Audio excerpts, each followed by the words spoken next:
Hey everybody, it's Greg Gorilla on the mic. Pretty early tonight because I have a bracket coming up soon, but it's not on yet. As I've stated, it's the very first matchup, and it is Double Samurai, who I believe is a first-timer here at Save Point, taking on one of Save Point's 5 sponsors. Good old Get Jiggly with it. He's shown that he can be jiggly with the Puff, but can he be jiggly with the Double Sammy?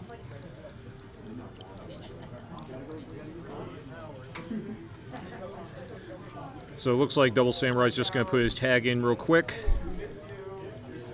And Jiggly's having some fun talking with Cal, who has not been here since, I want to say, late summer, early fall. So yeah, Cal's back in town. I would say the boys are back in town, but it's more like the boy is back in town, so I can't sing the jingle. Looks like Double Samurai's just going to do some button checks before we get underway with fight number 1 here at the feature table. Some of our other matchups that are going on at the moment are Taco Turd versus D Shadows, Dawn versus Etna, Swip versus EB Cool, Soralam 1 versus B Mao. I hope I'm saying that correctly. Save Points Inferno Gaming taking on Junior, Boomer 285 against Mr. Senator, Duraxian versus Novatere, and of course the 8th matchup that's currently going on in sequence, or right now, is Get Jiggly with it and Double Samurai. So. But of course, if you want to follow along with the tournament tree, the URL is in the stream chat. We're still working on a wild card for that. I'm sorry, we've been meaning to get that in there, but whatever. Let's just get on with it. Jiggly looked like he was trying to decide between the male and female trainer, but I guess he's going to stick with his old standby, the female in blue.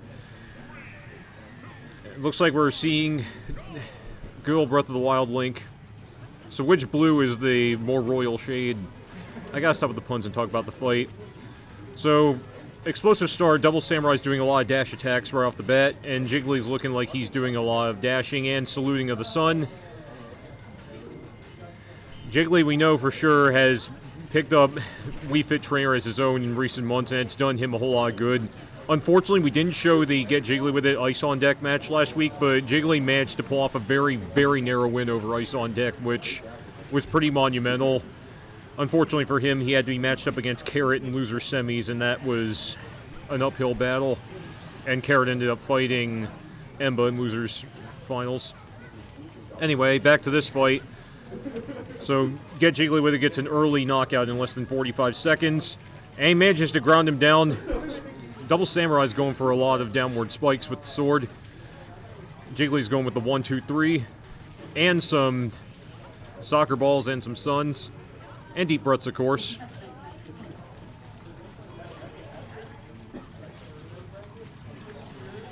Seeing a lot of dashing and a lot of side Bs. Jiggly is making sure to guard the exact moments. Double Samurai gets right through him with the grappling hook, however, but Jiggly stops that charge smash. He's got a sun ready. Knocks the boomerang back, and that's a great use of the sun. It's not sunny right now because it's wintertime here in the Northern Hemisphere, but Jiggly is bringing the sun in those days of darkness. And that's pushing Jiggly back, but Jiggly is still standing strong with all 3 stocks on hand. And he's still taking his breaths like he should. And Jiggly has a 2-stock lead.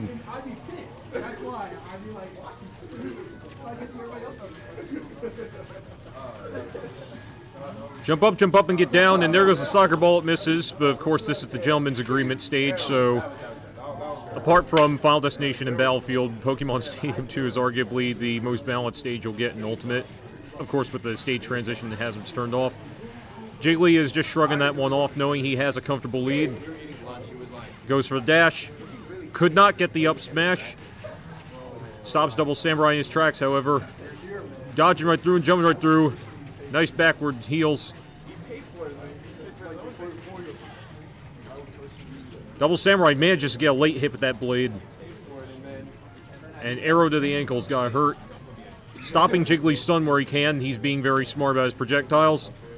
Double Samurai looks like he might be figuring Jiggly out a little bit, but hey, Jigs has been one of our sponsors for about 3/4 of a year now for a reason, and he's definitely showcasing it. Used to play a lot of Pyra and Mithra, but he's found that his bread is buttered with Wii Fit Trainer, and there you go. There's a salute. There's a salutation of the sun. Jiggly's up 1-0.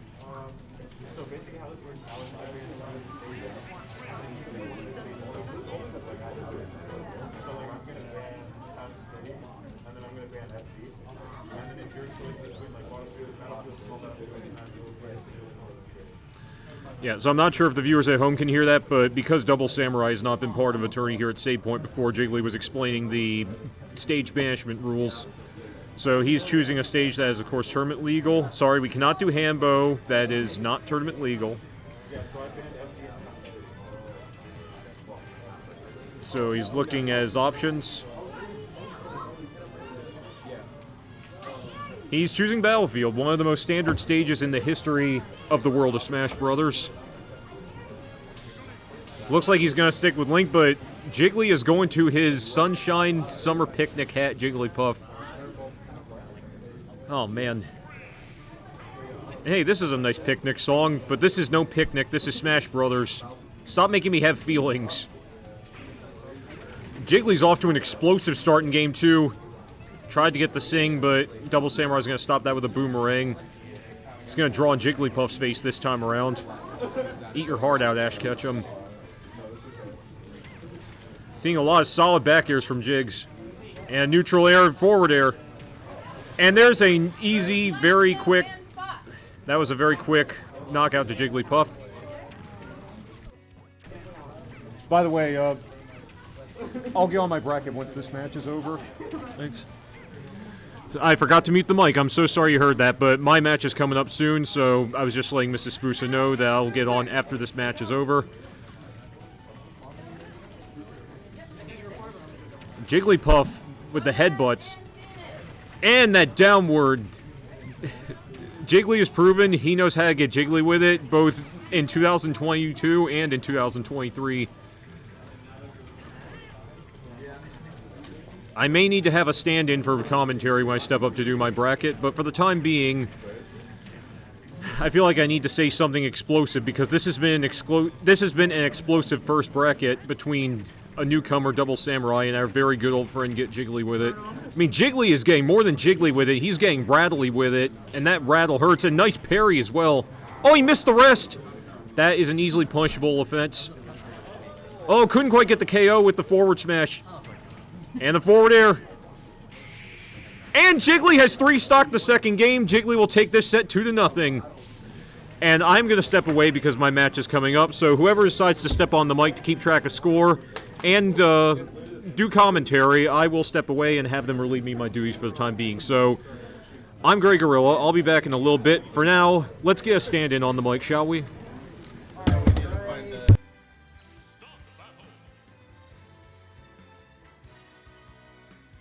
Okay, so here's what's happening. I found out that, well, I already knew McDan and I were seated, but McDan and I are playing here at the feature table. Can you believe that? I guess I'll set the scorecard real quick. So I'm going to mute real quick, and once we get a commentator, we'll know we can start. But for now, I'm just going to update the scorecard so we know where we are.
What's up, guys? It is Get Jiggly with it on the mic. Going into winners round 1 here between Grey Gorilla and McDan. I'm not sure what character Grey Gorilla will be playing here, but I'm 100% sure McDan's going to be playing Yoshi. We'll see what he can do.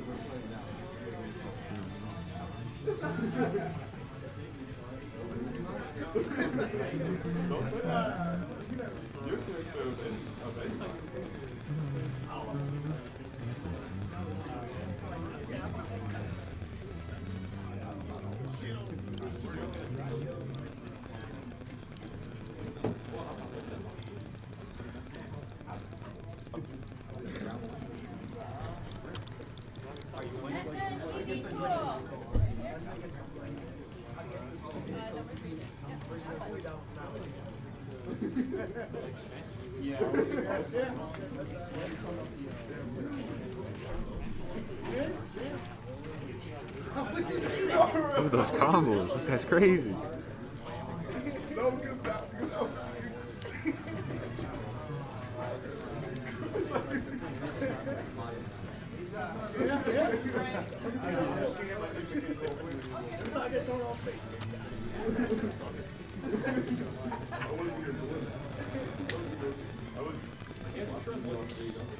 I already sent down the losers in Melee earlier. Now he has a Yeah. Learning a little bit of Greg Gorilla McDan lore here. It sounds like McDan sent Greg Gorilla. No, Greg Gorilla sent McDan in the losers in Melee earlier. So now we're going to see if McDan can send Greg Gorilla in the losers in Ultimate. Got a little bit of beef between these two, apparently.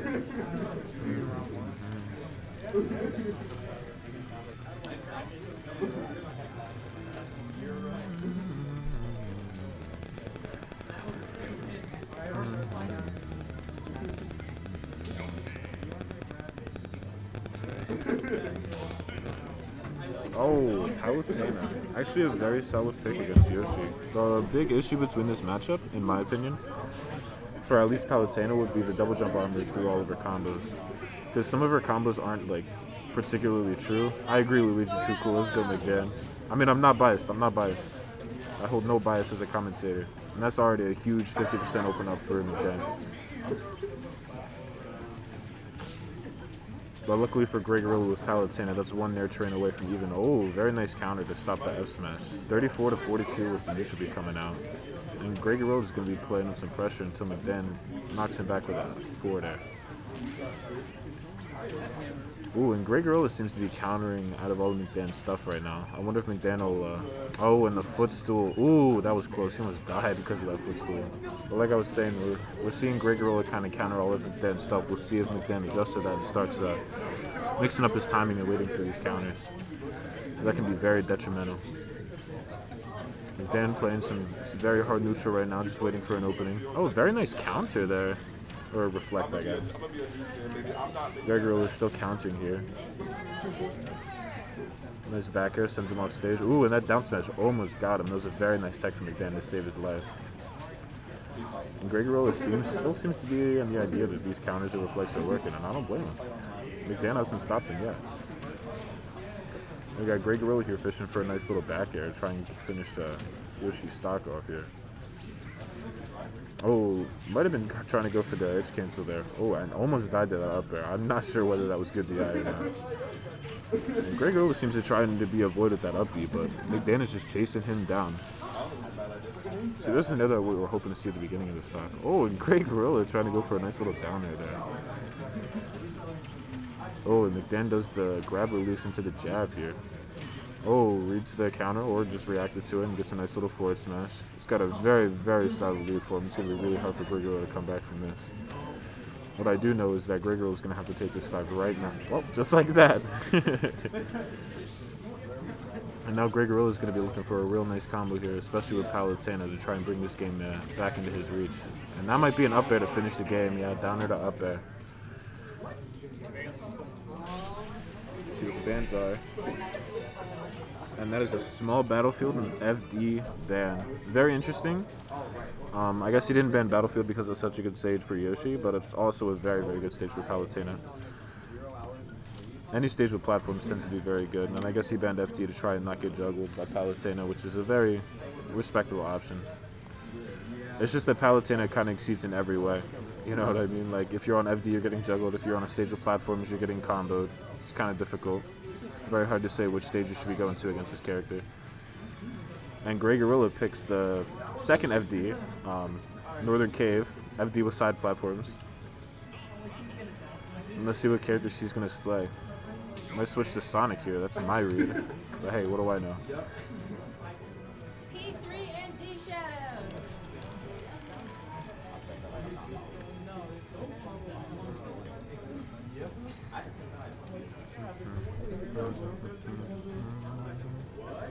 Dawn and Swift. Oh, that's a hot set, Dawn Swift. I like that.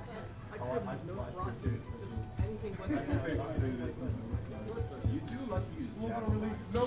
Ooh, the Rob, the new secondary coming out here against McDan. He's showing it off early, and let's see if he can make work with it.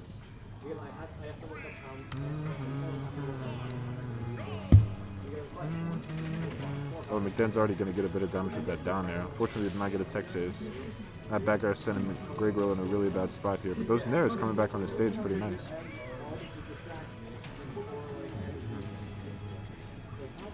Ooh, stalling in the air with the down air. Okay. Falling with the Nairs. Okay. Ooh, nice little parry. Unfortunately, wasn't able to get anything out of it. But that, ooh, hard to bring it back, making it a little bit even for him.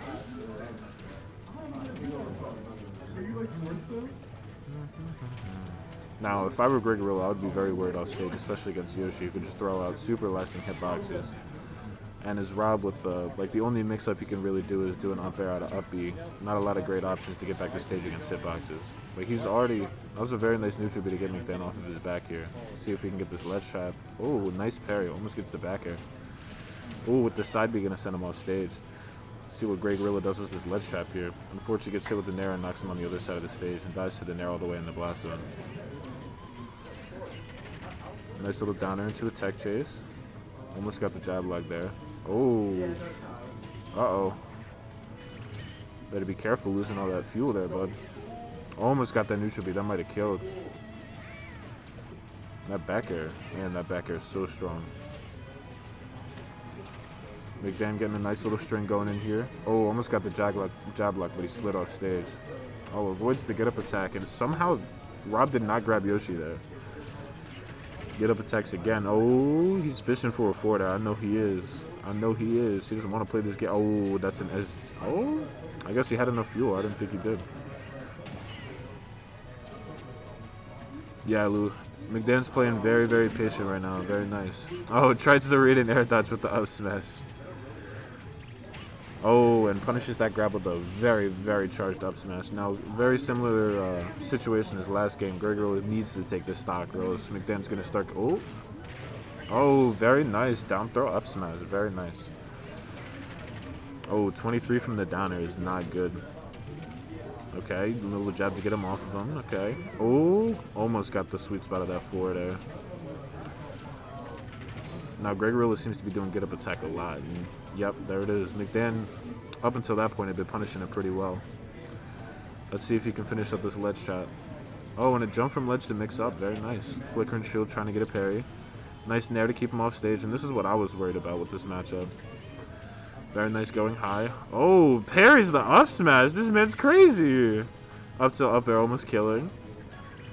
Oh, McDan reads him trying to go for the parry. And that's two. Oh, I did not update the scorecard at all. I totally forgot that's something I was supposed to be doing. Anyway, we'll do that real quick. Pretend that I did not forget to do that.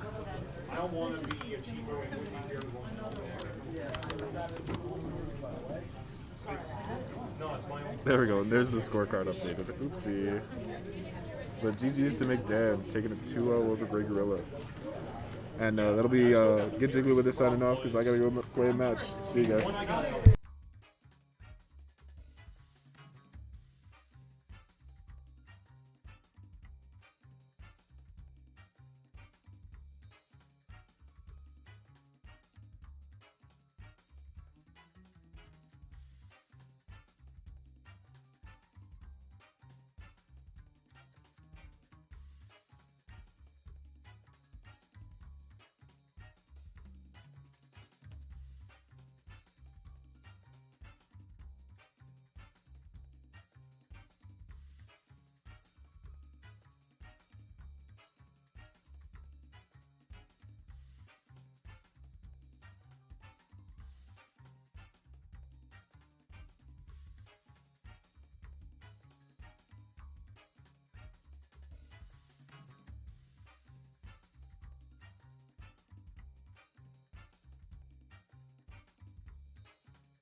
So, you saw me on stream. I got destroyed. So, I'm going to have a brief interview. So, Dan, how did it feel to get revenge on me after I sent you down to losers in Melee? Honestly, it felt like I was more strong in Ultimate and felt great. It felt like you were more aware in Melee. So it's like, it seems like our fights today cancel out. Yeah, and as I mentioned, if you saw me flickering when I was guarding, my R button was acting up, but I didn't want to run it back because I didn't feel it would have been fair to McDan at all Next to time run you all gotta that let back. me know, because we'll absolutely run it back. I would not mind. Yeah, it's all fine, but like I said, I did that to myself, so I just wanted to accept the outcome. But nevertheless, great games, man. Great games, dude. And best of luck on the next winner's bracket. I'm going to have to sit this one in losers and see how well I can stick it out. But for now, Get Jiggly With It has left the microphone and gone to the table again. So why don't we get to a teammate rivalry of Urflexto versus Get Jiggly With It, both of whom are Save Point sponsors. I'm going to switch the scorecard real quick, as a matter of fact, because I forgot to do that. I are very smart today. What was that? Oh, I already set it up so that way all you had to do was update the numbers. Yeah. Jiggly had the easiest job. Oh, what else is new? It's just another day at the lab for him.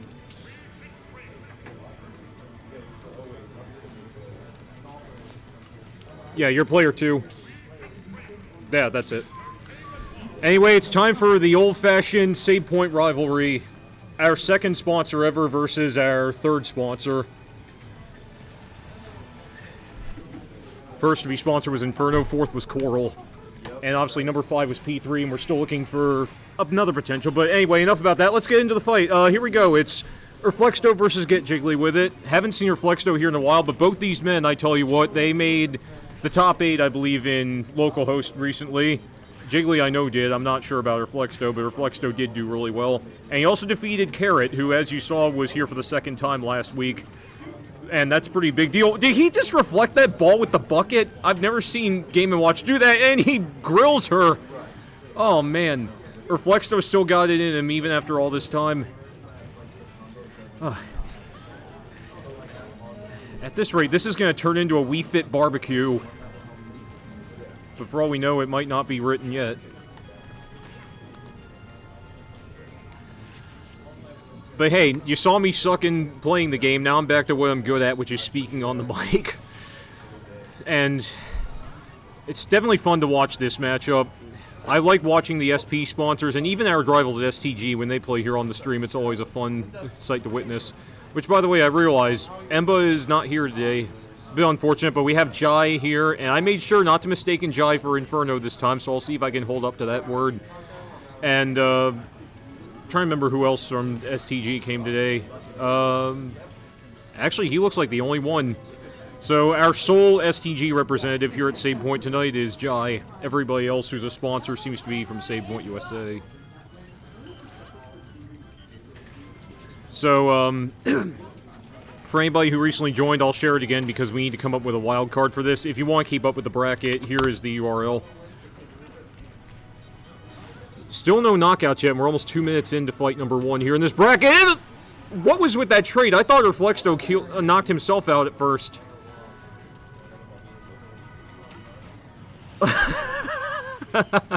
Oh, that was funny. Just do a couple jumps and just run over and boop.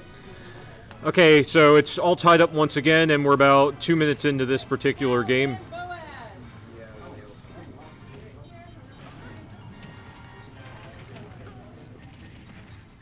Urflexto has told me that his secondary is Game & Watch. Tends to stick to Steve, but he's been working on his Game & Watch lately, and judging by how he's playing, it shows. We've seen people in the past, such as the great Gonzalez from New Jersey, play a very mean Mr. Game & Watch, but I'm telling you, Urflexto would probably hold up pretty well in those fights himself.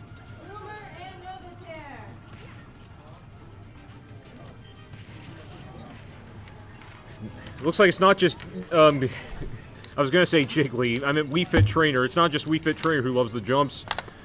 Game & Watch loves to do it too. Looks like they need to open up their own gym. Call it the Game & Watch Gym, or something stupid like that. Wii Fit and Watch. Actually, no, don't go with that. Someone come up with a better name for a gym than that. But either way, we're burning calories, jumping around. You're going to see a lot of that in the matchup like this. And reflects the ball again with the bucket. And with that tilt, that gives Jiggly a 1-stock lead. But we're still very early in this particular bracket. And also, I just realized I got to update which round we're on. We're on round 2. I forgot to fix that, so let me do that now. Okay, there we are. Now we're on the proper round. I'm sorry about that. I forgot it was winners round 2 because Jiggly already fought once against Double Samurai. Oh, Reflexto with another very nice key spike. That key is probably sharper than Sora's key. It's funny because it's only 2 dimensions. But then again, paper's 2-dimensional, and one sheet of that will definitely give you a deep cut. So maybe it's a really painful paper cut. And that parry to follow up.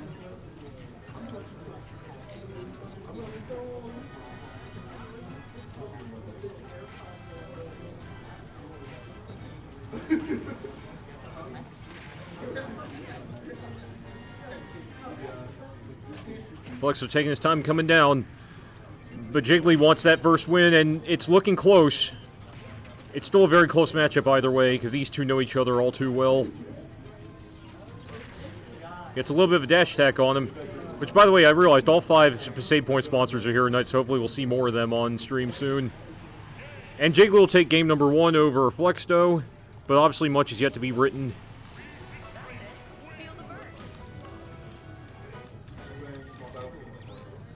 Turns out Small Battlefield and Smashville are going to be Jiggly's band, so we're going to see what Reflexo chooses in response to that.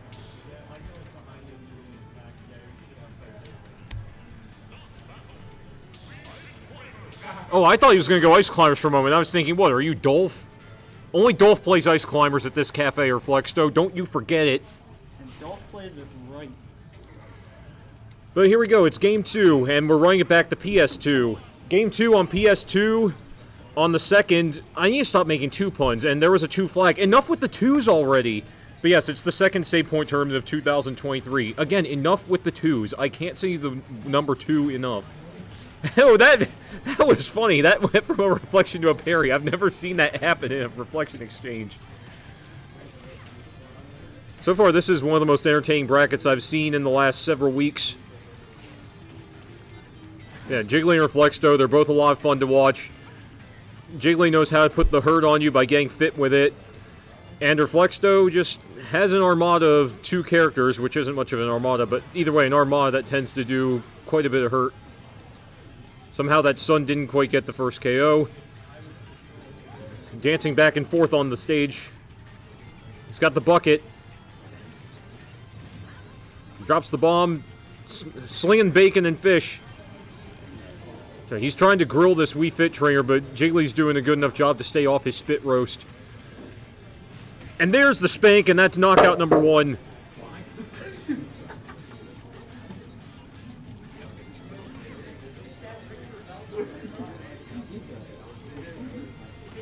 Jiggly's getting the up pokes. Reflexo gets rid of that soccer ball. Jiggly's looking really comfortable, but obviously comfort is not something that's easy to come by, especially when it's so early in the tournament. And it gets even less easy to come by once you get later into the tourney. Does a foot press to the Charlie horse of the ankle. Oh, what the heck was that? I guess that could technically count as a spike. I'm not sure, but I guess it could. But Jiggly has a whole 2-stock lead over Reflexo, but we've seen major comebacks, especially in that one matchup between Ice on Deck and Emba last week, so let's remember, none of this is ever carved in stone. I thought for a minute Reflexo burned himself, but I guess not. But we're seeing a lot of standard Bs, a lot of forward As, a lot of deep breaths with the down B. Jiggly is playing this really intelligently and strategically. You can tell he's been putting the work in. Reflexo is desperately trying to find that first KO, and there he goes. All it took was a back air. And a lot of damage, of course, but that's aside from the point. And Jiggly will sweep it 2-0. Sweep it under the rug like some dirt. So that'll move Jiggly along to winners quarterfinals, where he will be taking on either Jai or Duraxian. Which, by the way, we already saw that P3 got a walkover into Winners Round 2, and he defeated D-Shadows 2-0, and he's currently fighting Don, who we saw as a debutant last week. And Inferno Gaming took down Boomer 285, which means he'll be taking on either DSF or Soralam 1, who Soralam 1 managed to get a 2-0 win on B-Mao in Winners Round 1. Reflexdo, judging by the bracket, is going to be taking on B-Mao in Losers Round 2, speaking of which. Hey, Gray, I'm gonna need you. So my bracket is coming up right about now. I have to go take on Swift. Oh, I am not looking forward to that. I am sweating bullets, not literally, but it's probably going to be real soon. So I got to take on Swift in Losers Round 2. So I'll see you all. We need another guy on mic. Maybe McDan can do it. I got to hop away, so skip hopping the jump. I'll be back a little later. So McDan, please relieve me of my duties. Merci beaucoup. Merci beaucoup. And McDan at the game. Wait! Oui, je parle français un peu. I need to stop speaking French.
Hello, chat. We got Coral and McDan up next.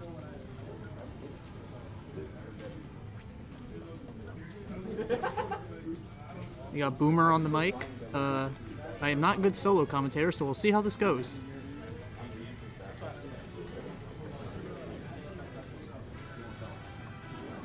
Sub Luigi. How's your day been?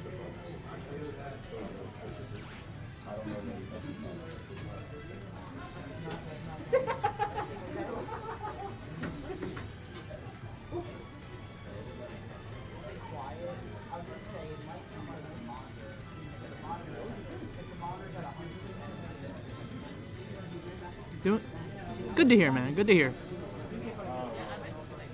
You're doing all right here ourselves. I just lost to Inferno. Kinda tilted about it. But we chillin'. Rooting for McDan? Yes, sir. I've seen you in his chat for a bit.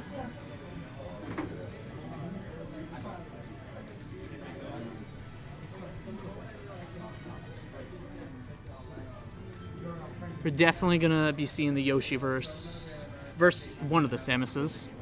I don't know what's Coral feeling like today. I got the losers run. We'll see. Have to fight Soralam after. Lost to him last week.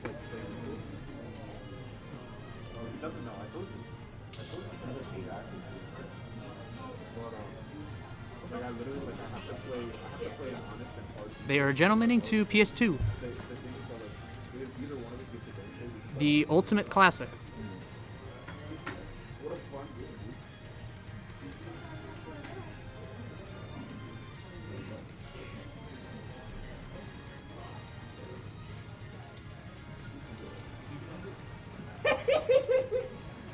Dang.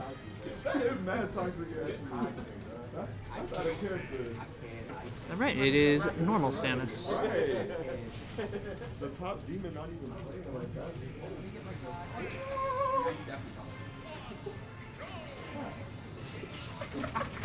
That's crazy. What? I'm getting that Philly toxicity. Early 27% from a down air. Whoa, hey now.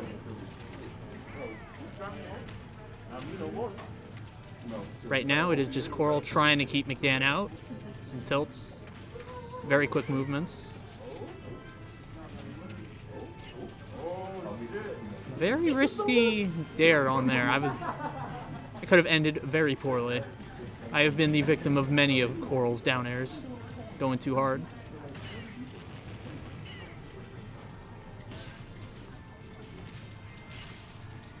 A good egg to shut down the charge shot. Ooh! McDan's got a really... That's a good lead to have on Coral.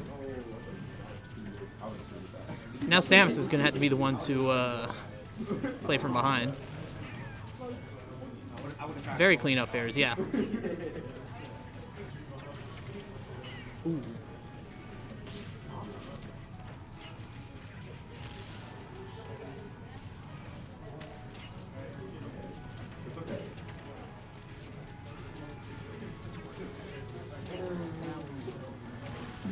Ooh. Double jump armor coming in clutch for McDan. Flashbacks of that of a few days ago.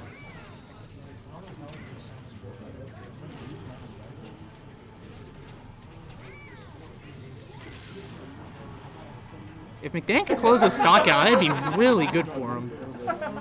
Ooh, what a grab. I think he was trying to get a roll there or something.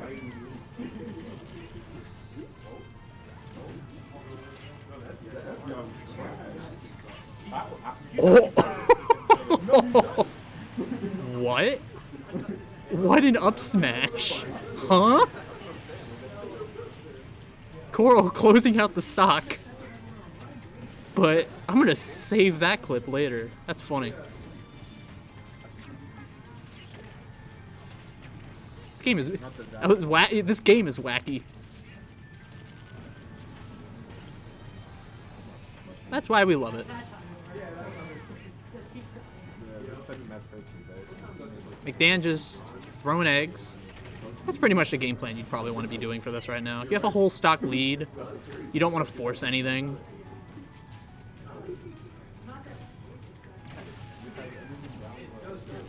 But at the same time, the more you play defensive, the more time you're the more time you give to them to figure something out.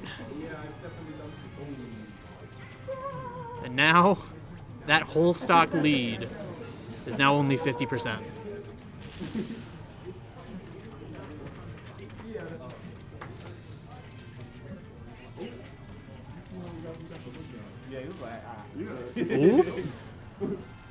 Oh, wait, this is big for McDan. Yep, exhausted that double jump. He is down a game. McDan up 1. Why would you say that so close to the mic? No, they can't hear me, bro. Yes, they can. Hold on. You see the green? I'm about to say something. If it goes, You want? Hold up. Yeah, you want to say something? No. Are you sure about that? Yes. Yes. No. Baby, I'm gonna get it shut down. You're gonna get it. They're You're gonna get the us shut store down. I can't. P3 wants to say something. Hold on. No, no. Oh my God. Do you want to say did something? we talk about the Coral and McDan lore?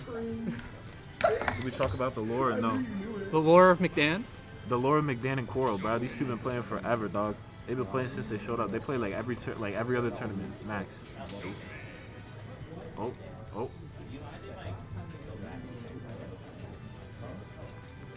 They play like all the time, bro. And McDan always makes it close. That's what's crazy. He's been trying to get this win for forever. And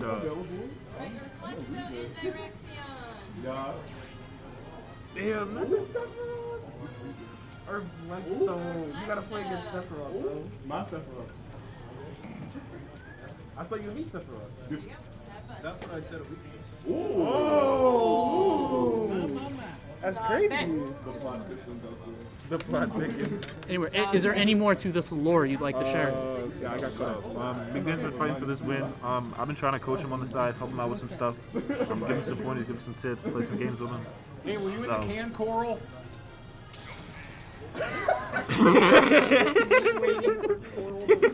Bro, So we'll see if McDan can turn this lead into a victory. So I'm not cheering for nobody because that's my teammate, but excited to see the rest of the play out. There you have it. Best coach. 54 is a good start. Obviously, Coral down 1.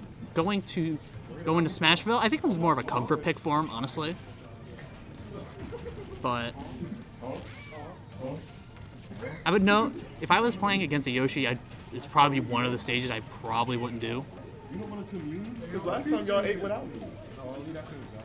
Yoshi is just not a character you want to box. That's just how I see it. But Coral, if Coral's comfortable here, then more power to him. I've seen him take games here that he probably shouldn't have. He still won.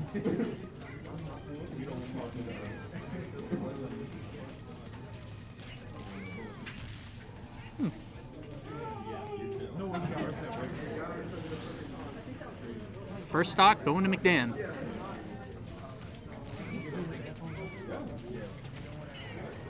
Uh-oh.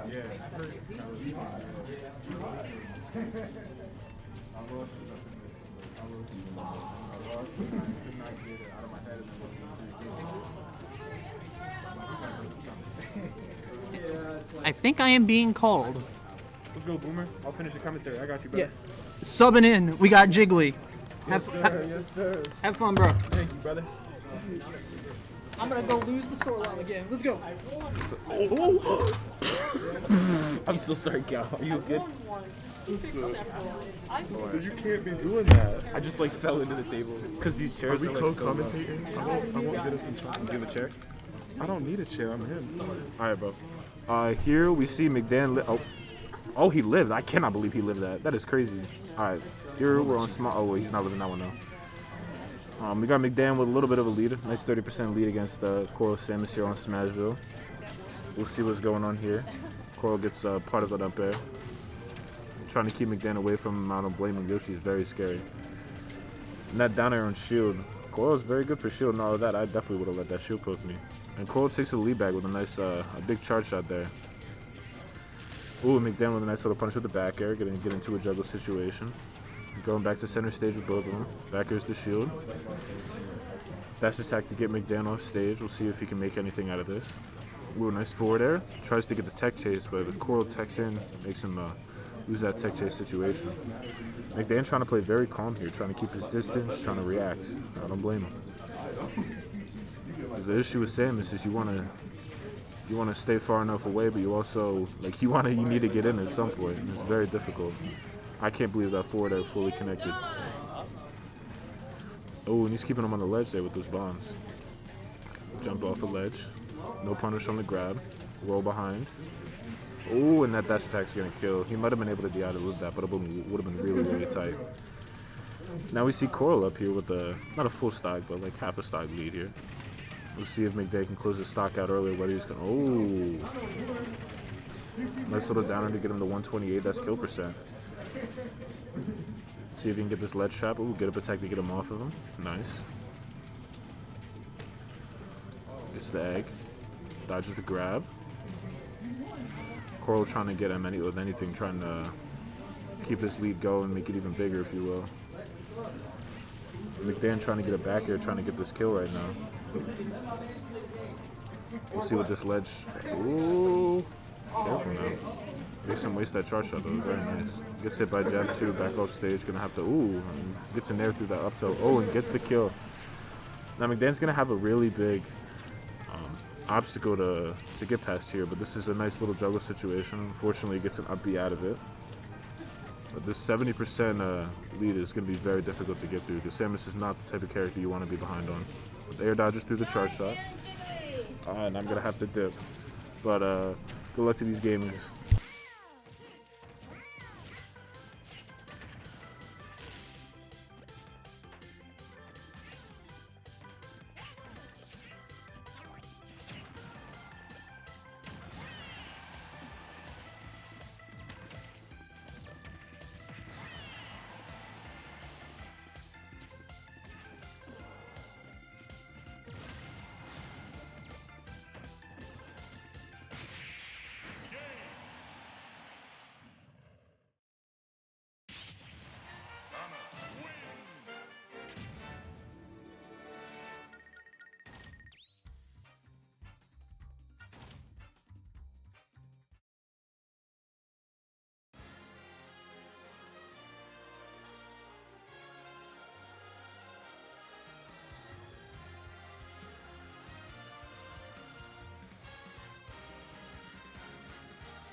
What's up, guys? Inferno Gaming on commentary today. Forgot to update the scores. Just one more. Update. Damn. All right. So even game. Damn. So I wasn't able to picture what happened, but it seems like we are in a game 3 situation. Dan is trying to scout out Coral's in the air, trying to get those juggles up airs. Coral's trying to maintain distance for Yoshi. Ooh. Yeah. Oh, he merely missed that charge shot. Oh, up smash missed. Oh, forward air somehow hits. Oh, he gets hit by charge shot too. All right.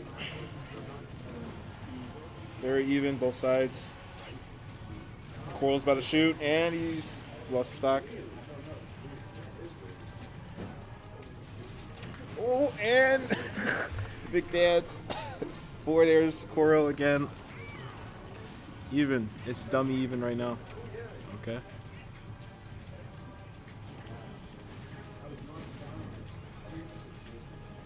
Let's see. All right, neutral. Everyone's scouting each other out right now. Looking for an opening. Oh, Coral tries to do the low percent charge shot forward smash, but misses. But he gets an up B. Ooh, F smash? That's not gonna work. Okay, Coral is taking control right now. He's just keeping his cool under the platform.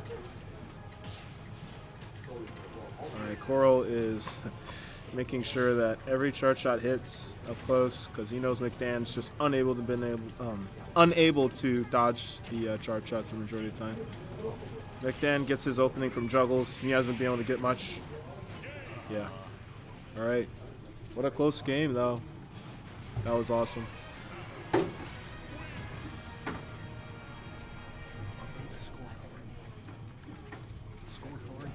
Yeah, sorry.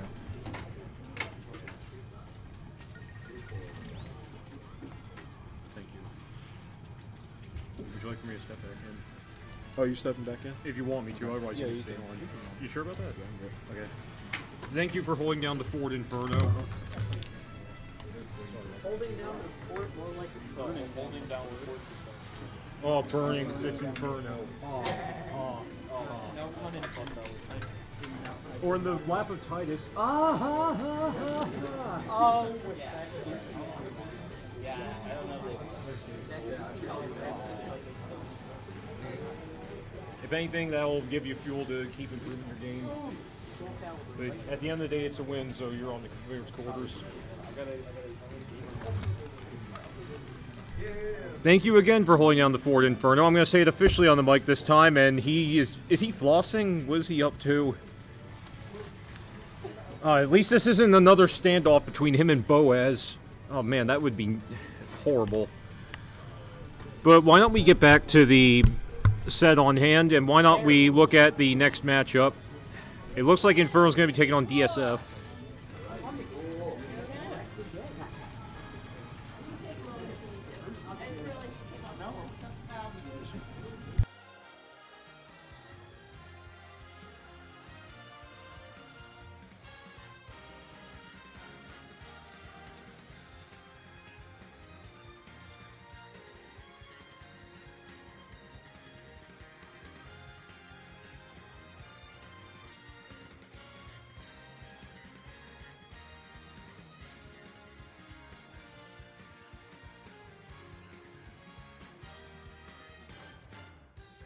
That's the second time tonight this has happened where my stand-in has taken over for me and then they go right up the stream. What is going on in this cesspool? Oh, yeah, why not? You might as well keep up the same shtick that Coral keeps up. Of course, if it's Inferno or Coral, they have to hit the restroom before we get into the bracket, because what else is new? But it looks like it's DSF versus Inferno Gaming here in the winner's quarters, and I think this is the first quarter that we're actually streaming on the broadcast, so... Wait, that means the same thing. let's update the card real quick. There's Inferno.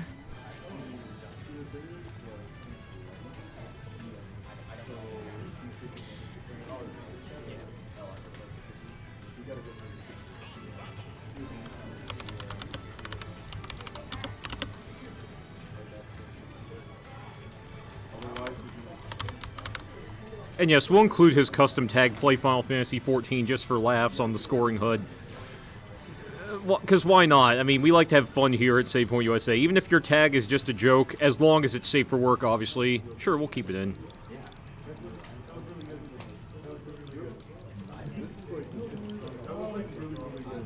Okay, looks like Inferno just finished his Infernal run to the can, and that just... Okay, I really wish I never said that.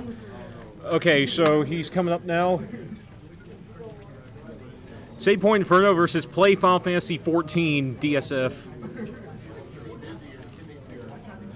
Yeah, it sounds like it is. No, we do not sponsor Kid Named Finger. Miss Musa made this clear to you last year, and I'm going to make it clear now. We do not sponsor anyone named Kid Named Finger. Let's go see Busy. And we don't go with C Busy or anything of that, or Swiggy P either. We don't go with any of that stuff. Dude, whatever you do within your own Discord servers, that's your business, but we do not sponsor those names.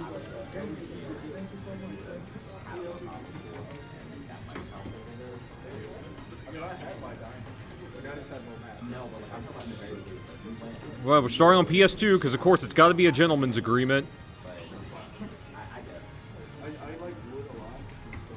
As Pitt used to say in Brawl 15 years ago, guys, it's been that long. The fight is on!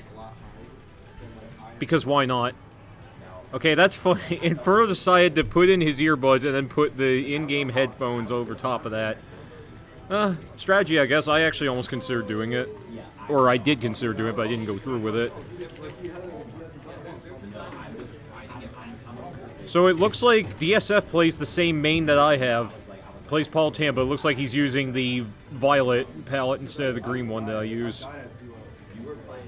So hey, that would have been interesting. Imagine if it had been a DSF versus Grey Gorilla mirror match where it was Palutena versus Palutena. That would have been some entertaining stuff. And I'm sure he would have slaughtered me, but, you know, it's all in good fun. And it looks like the research tag was removed, so let's take a little more time. And while he puts in his tag, I'd like to have one of those talks that's called My Thoughts. My thoughts are, I'm bad at this game. I was able to hold my own against McDamadon in this game. Which, by the way, did you know that Inferno Gaming was our very first sponsor here at Save Point USA? Well, it was him and Reflexo, but he was the first name announced, so that's why I like to say he was the first. Yeah, get rid of Duck Fart. We don't want Reflexo on this system anymore with that Duck Fart tag. That was back in July. That was 6 months ago. Stop living in the past, Reflexo.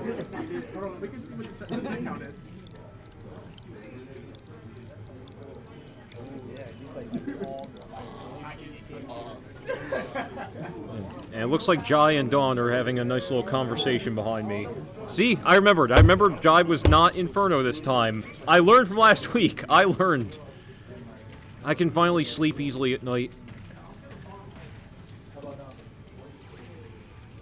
So it looks like Researched, or Re-Dollar-Urched has his tag ready, so now we can officially get it on. But once again, imagine if it had been DSF's Palutena versus Grey Gorilla's Palutena. Fun stuff. Oh. No! It's not Re-Dollar-Urched. It's not Researched. It's... Again, we do not sponsor Kid Named Finger. How many times do I have to go over this with you, Inferno? Mrs. Spoosa made it clear with you on the mic during a live broadcast, and I'm going to make it the same. We do not sponsor KN Finger.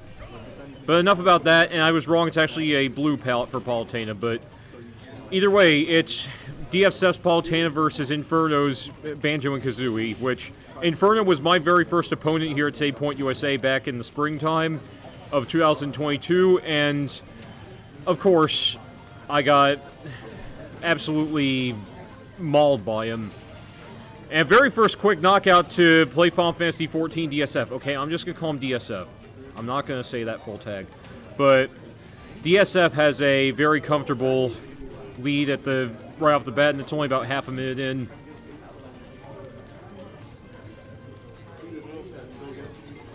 Inferno's being used to the eggs and the grenades. And that's one thing that he always used to get KOs on me. And he hurt himself with that grenade, but... Oh, there's the side B that we know you for, Inferno. That's a good man.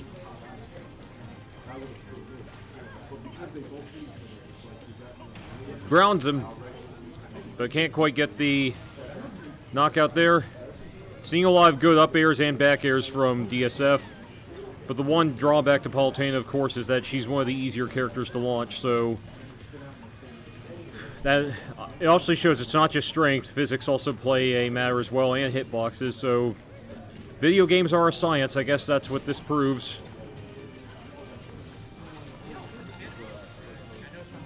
But so far, it's a fairly close bracket between our very first sponsor, and I think it was either Emba was our very first champion here, or it was Inferno. Either way, they both made top 3 within their first few visits.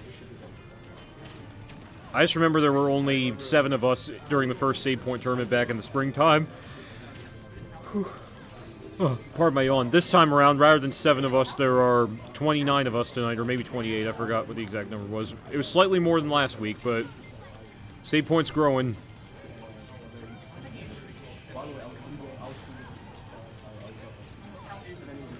Couldn't quite get the grenade to work on DSF, but they're both making use of their side Bs very well. Oh, and that parry, that would have been a sick KO had that landed, but who knows if that would have been a knockout. And that back air, Palutena's back air is always one of the stronger ones to use. And it's definitely good for different concepts, but there's another parry from... I'm not going to say KN Finger, I just did. Crap. Inferno. And there's the ground to the up tilt.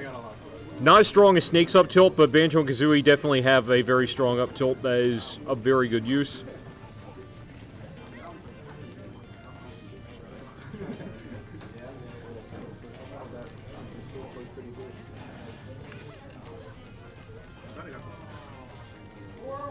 Playing a lot of distance play between these two.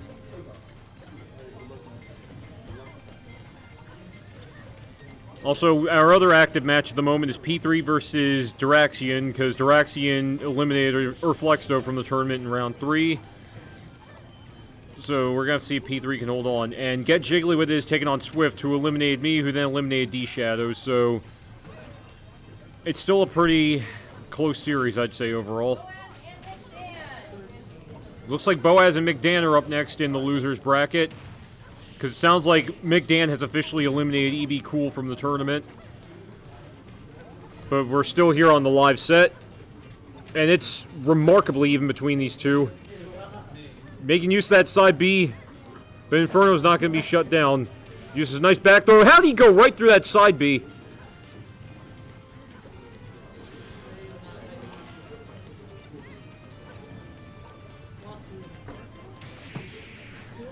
And game number 1 will go to DSF. I'm a little surprised as a first-timer, but hey, anybody can surprise you. Battlefield Northern Cave are DSF's bands. So why not we move ahead to game 2. And Inferno's going to go straight to FD. Doesn't even think about it, goes straight to Final Destination. Hey, Brayman, nice to see you again. I don't know half these people either, but you know what? Having new faces here at Save Point is a good thing, because the more we can get competition in here and the more we can spread the word of the store, the better off we'll be. What a good thing to have new faces. But Inferno's in a fairly unfamiliar situation where he's down a game. And also, I just realized this is not losers, this is winners' quarters, so let me fix that for you guys. I'm terribly sorry. I made a very big mistake there. There we go, it's winner's quarters. My apologies, forgive me for that mistake. We have the proper label now. Inferno's looking to make up for that loss, and he's doing a pretty solid job so far.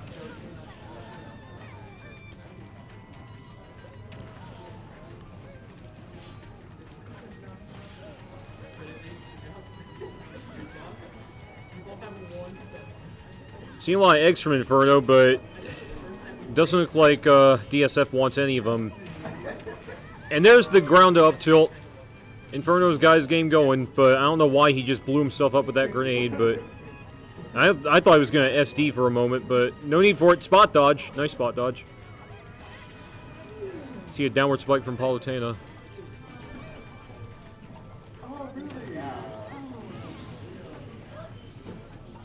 Whoever wins this bracket, by the way, will be taking on Dawn in winter semis. And also, it's not best of 5 yet, it's still best of 3. So, Inferno is either going to take this into one more game or DSF will be taking on Dawn. There's only one way to find out, as they say. Good old broadcast terminology. Ooh, nice use of the auto reticle. He's doing everything he can to stop Inferno's recovery. Gets the back throw.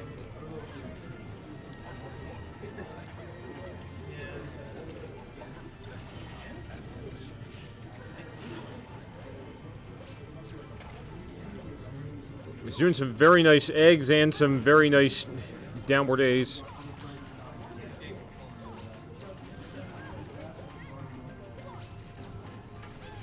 DSF is being very smart about his recoveries, that's for sure.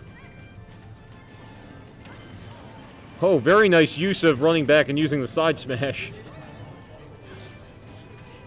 That up smash isn't going to affect him. Inferno has a shot at taking this into a third game, but DSF says, no, I want match point and I want it now. Don't care how, I want it now. Wait, when did Farouk Assault get in here?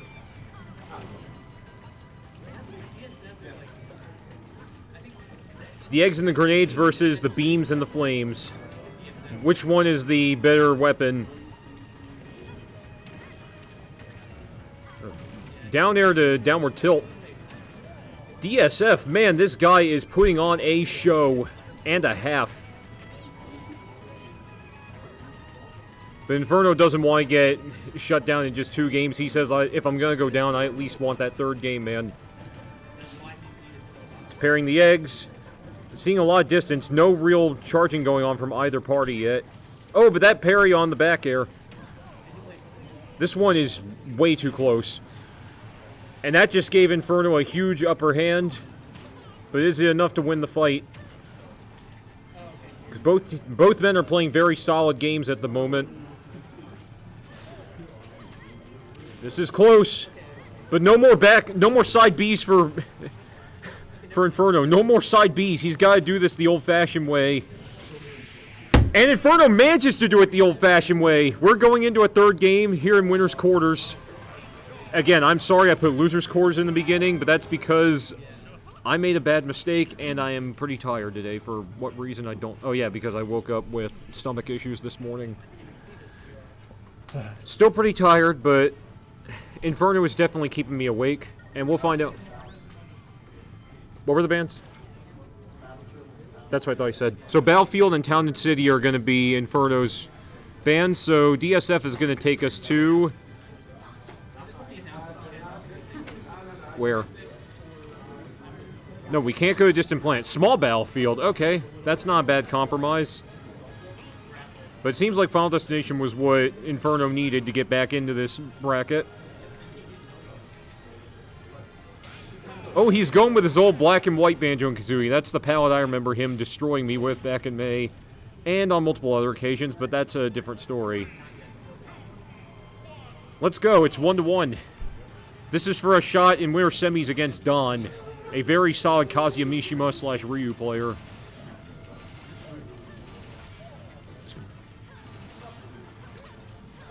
Yeah, Boaz and McDan are playing each other in Losers Round 3. P3 and Diraxian are playing in Losers Round 4. Soralam is waiting for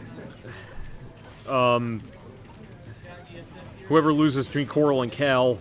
And Get Jiggly with it and Swift are in progress.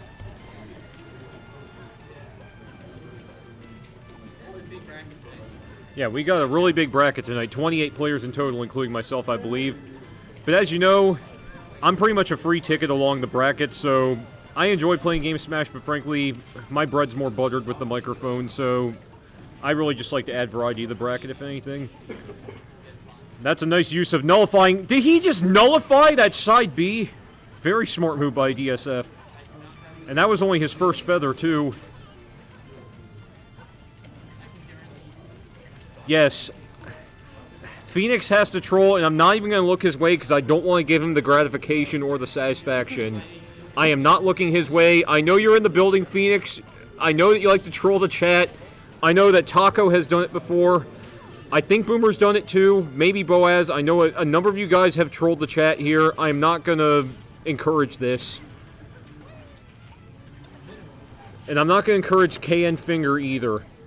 I'm still calling him Inferno because we do not endorse that name. But Inferno is down a stock, but it seems like he's sort of figured out DSF's game by now. Some nice dash attacks from DSF. I almost want to say play DSF, but no, that's play FF14. Oh, nice reflect.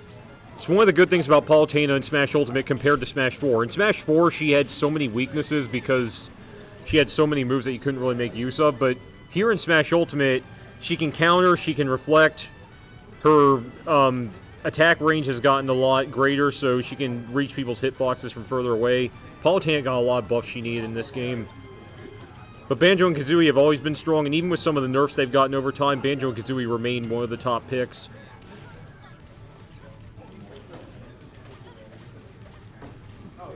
Pushes her away with the standard B. Nullifies the grenade. Smart move if you can't get rid of it. Doing some back airs. Manages to dodge explosive flame. Reflects. Downward tilt. And there's a back air. DSF is looking pretty comfortable, but he's also not looking excited either, which is a good thing because the last thing you want to be in a tournament like this is excited or confident, because confidence will lead to losses. You want to act like you're playing from behind. That's how you keep your game strong. DSF goes right through that. Can DSF take down Save Point's very first sponsor, Inferno Gaming? It's looking probable, but I'm not going to do a commentator's curse. I'm not going to say it's guaranteed or anything like that. I actually got play at the 14. Manages to block it. Forward throw. Oh, he managed to dodge the explosive flame. Very nice move. Going for some back airs. Some forward airs from DSF. DSF is looking ready to shut this bracket and move on to Dawn. It's looking possible, but anything could change in a matter of 3¼ minutes. Can't get the up tilt to hit. Inferno cannot.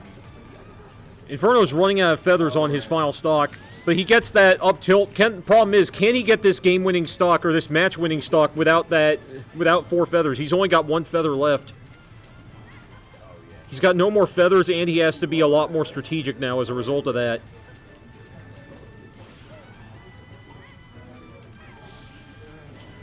He hurt himself with his own grenade. That was not a good time, but he's acting like it's not phasing him, which, knowing Inferno, nothing phases him easily, and he's making use of his very cool, like a cucumber demeanor. He manages to recover without the side B. Inferno's hanging tough, but he knows that this is going to be a matter of, can I play distance against DSF? Because the odds are not in his favor by this point.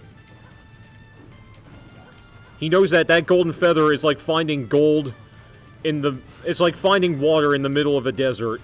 It's like finding an oasis. He's going to have to use it very, very wisely. Let's go. And Inferno manages to get a come-from-behind win and shut down the bracket! Inferno is going to take on Dawn in winners semis. DSF put up a really good fight, though. I gotta applaud you for that. Fantastic job. But Inferno, man, even after all these months, he's still good, everybody. He is still good. He's been busy in a way on many occasions, but Inferno, he will put you through a trial by fire whenever you challenge him, and he made that clear once again. He made use of that one last feather at just the right moment. I'm not worried. You got it? Yeah, and I've been wanting to fight P3 for a while. And we also got news that P3 has eliminated Diraxion from the tournament, which means P3 will be taking on the winner between Boaz and this winter semi. So Boaz has a bit of a waiting period. Oh, we're bet. No, my Powder matchup is crazy. Yeah, loser of V. That's what that was. Yeah, Oh, but it must have changed, or I must have read I it. and Coral, you guys will be at the. But I gotta tell you, for DSF, a first timer here, he lasted quite a while, and it looked like he almost had it, or it looked like he did. So he definitely woke a lot of us up. And here is the sole small town gaming rivalry we're having in the winners bracket tonight. It's Small Town Gaming's Jai versus Get Jiggly with It.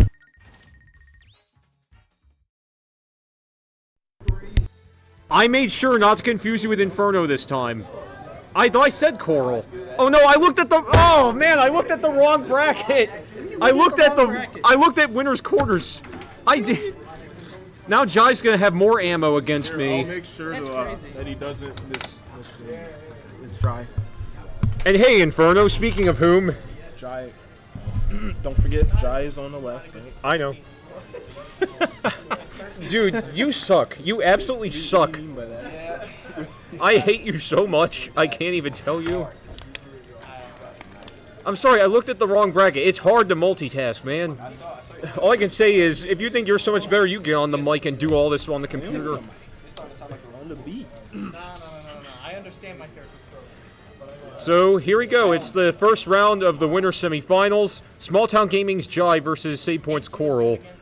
This could very well be the only Save Point rivalry we have tonight against their rivals down from Southern Delaware, but we'll see if that changes. I almost brought that game too. That was almost a good one. I play our Wonder Town. I feel like I almost. Yeah, so of course we have to have a specific setup here at the feature table because that's how the cameras are aligned. And also, once again, I'm a volunteer commentator. I am not a store owner, so I don't make the rules on how the cameras get set up. But merci, thank you.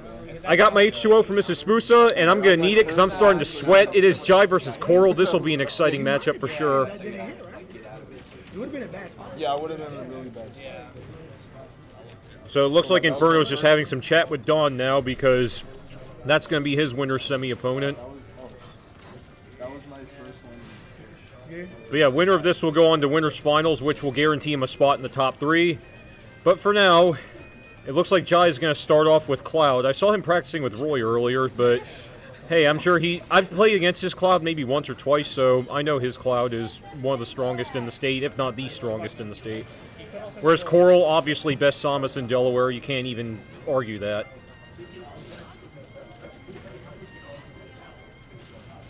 I mean, Coral plays a character whom you would not expect to do really well in any kind of fight situation, given its projectile base, but you know, Coral is always making miracles happen. I mean, I think he's, of all the sponsors here at Save Point, I think he's won just as many times as Inferno, if not the most out of all 5 sponsors. So, I mean, Coral he's a magic man. There's no doubt about it. P3. Well, there is P3 as well, but he's newer. But, of course, Inferno has to troll me from the sideline. I put on the mic for dual commentary. Okay, I'm going back to singular commentary. Forget this. We're going back to singular commentary. Man, Inferno just loves to play with people, doesn't he? 1 or 2 tournaments that he's here, he immediately got put. I didn't think it's that long after you guys got there. And by the way, Boomer's staying over here. I don't know if Boomer wants to get on and do dual commentary or not, but for now, I'll let him be. My sense of time is probably just screwed then.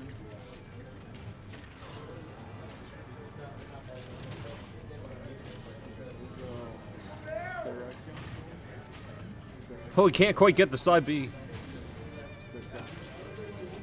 Yeah, so we have a winner semi matchup going on, and we have the other winner semi combatants sitting next to each other, studying their opponent to see whom their winner's final opponent could potentially be.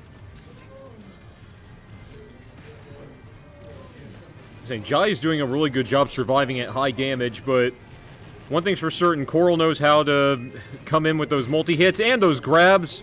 Look at Coral go. He knows how to come from behind. He knows how to cut you up just like a Coral would, which, by the way, if you're ever in the ocean, don't ever step on a Coral because it will cut your foot up. Yeah, it's sharp. It's like a razor blade and a rock combined. But then again, Coral told me he just called himself Coral because back when he was playing online with some friends, he was trying to come up with an alias, but they told him, give it something you'll remember, so he just thought Coral because it came to his mind, so he stuck with it. I thought at first it was because he wanted to be an oceanographer, but he confirmed me, no, that is not my major, nor is that my degree. And back air to Coral. I can already tell this Jai Coral matchup is going to be a pretty close one. And since we're in winter semifinals, by the way, it's now best of 5.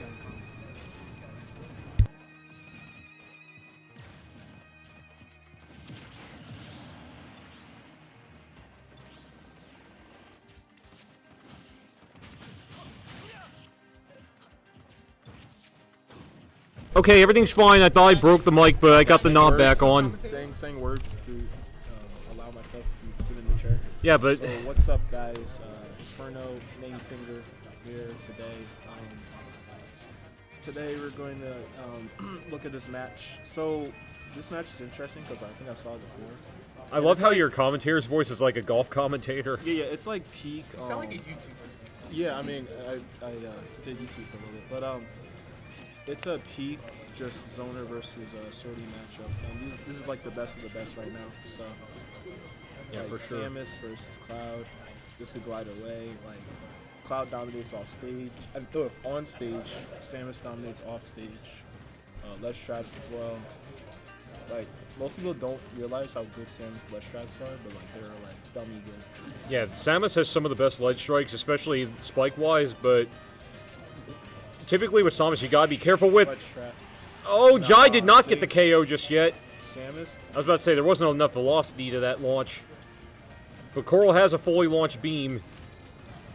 That 108 weight from Samus really coming in clutch. So, Can't quite get it to work, though. ooh, Zaire up close. I heard that confirms and stuff, but I think he's trying to use a fat last option. And game number 1 will go to Jai. Please move on. I don't want to listen to the Final Fantasy fanfare any longer. I mean, it's a cool theme. Thank you. I like it, but it's just, it doesn't stop. Alright, And well, Final Destination and Smashville are going to be Jai's bands. And are they running it back to PS2? probably. So, you know, how we always say it, Coral usually runs it back even if he loses. I don't know if that's a good or bad thing, but it's something interesting. And Jai's sticking with Cloud. If it ain't broke, don't fiddle with it. Don't get jiggly with it either, so. Well, whenever Jiggly dances, I just like to say, he's not dancing, he's getting jiggly with it. I mean, come on. We're having a good time over there. Alright, anyway, so. Yeah, enough about puns. Back to the bracket. This is serious, because this is for a spot in Winners Finals where it makes the bracket much easier. And so far, Coral's off to a very strong start, but Jai is starting to come back with an answer of his own. Spot dodge manages to go past that grab. Yeah, I've seen a lot of spot dodges tonight, and these players who have been at the stream table, all I can say is what intelligent use of those spot dodges you've been showcasing. Ooh, grab, throw.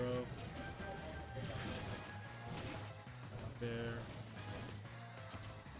Yeah. This is going to be a very evasive bracket, and it's also going to be a pretty long one, I'm sure. Yeah. I reckon this matchup is like definitely Cloud favor, but like I can see Samus winning as well. Yeah, it's definitely possible for Samus to win, especially because I don't think Cloud has any kind of reflectors to use against the projectiles. And you can't do anything with the the ledge traps. Yeah, not to mention, unless you're pretty close to the ledge, Cloud has pretty bad recovery. Not horrible, but pretty bad. Side B. It's really interesting how Jai like essentially I like to call it camping in the face. He just goes in and tries to put out all the disjoints in Coral's face and manage it to become safe as well. So he just aerials and then waits for Coral to do something, then he tries to go into something. Yeah. But Coral's charging in at Jai at very opportune yeah. moments. And he's doing a smart thing, charge down the pit, but it's not going to matter now because that stock's gone.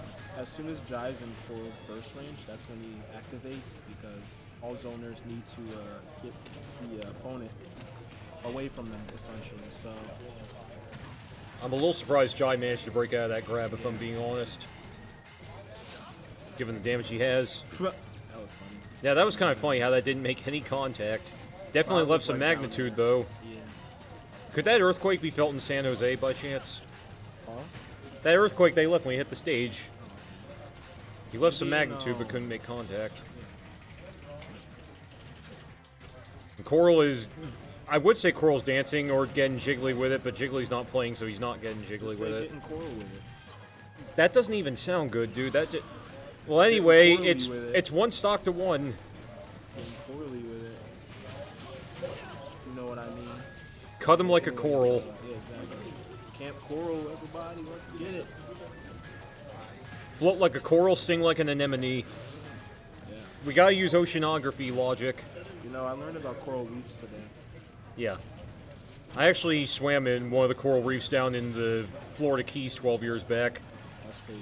Yeah, and I can see, if you put on a snorkel mask and look down into the ocean floor, those coral are very, very chalk white. They're beautiful. Oh, okay. I thought they were like pink. Some of them are, but most of the ones I saw were white coral. But why? Oh yeah, because it's Coral's name. But enough about that. Yeah. Coral. I'm just someone who makes these segues. It's funny. I don't know about But that's why sometimes it helps for me to have a dual commentator so they get my commentary back in line. I don't know about this. Oh, back up. Coral really needs to make up that damage soon if he wants that beam to have any use. Coral's back. Back air. Okay, Coral's working it up, and that should be enough to push him back. No, it's not, because he had a fully charged limit meter.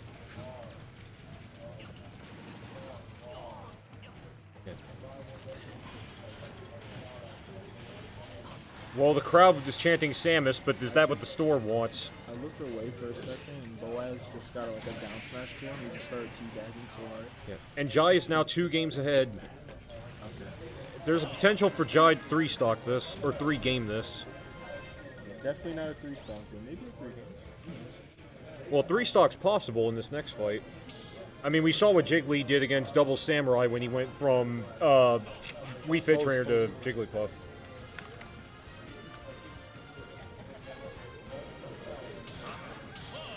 Yeah, she usually takes it when my back's turned. I'm glad for the first time she got it with me facing her camera. I had to tell you. Thanks for alerting me. You're welcome. I'm tired of being in candid photos. It's a little, But, sus. oh, the mic was on. I'm sorry. Mrs. Smoosa was taking a promotional photograph that you guys will see on Instagram, and I don't know about Twitter because I got rid of my Twitter in 2020, but if you're on Twitter, I'm sure you'll find it. I won't know because I don't use Twitter anymore, but definitely on Instagram, you'll see it there. But Jai's up 2 games to 0. Jai's looking like he wants to take on Dawn. Or actually, no, Dawn and Inferno are still due up. I forgot Dawn has not made Winners Finals yet. I keep forgetting. I'm losing track of where I'm going with here. I'm losing my mind. I think the giant Inferno is about to. It's okay. It's okay, Gray. It's okay to be an idiot. No. Like, you know, sometimes black people look alike, so Yeah. maybe.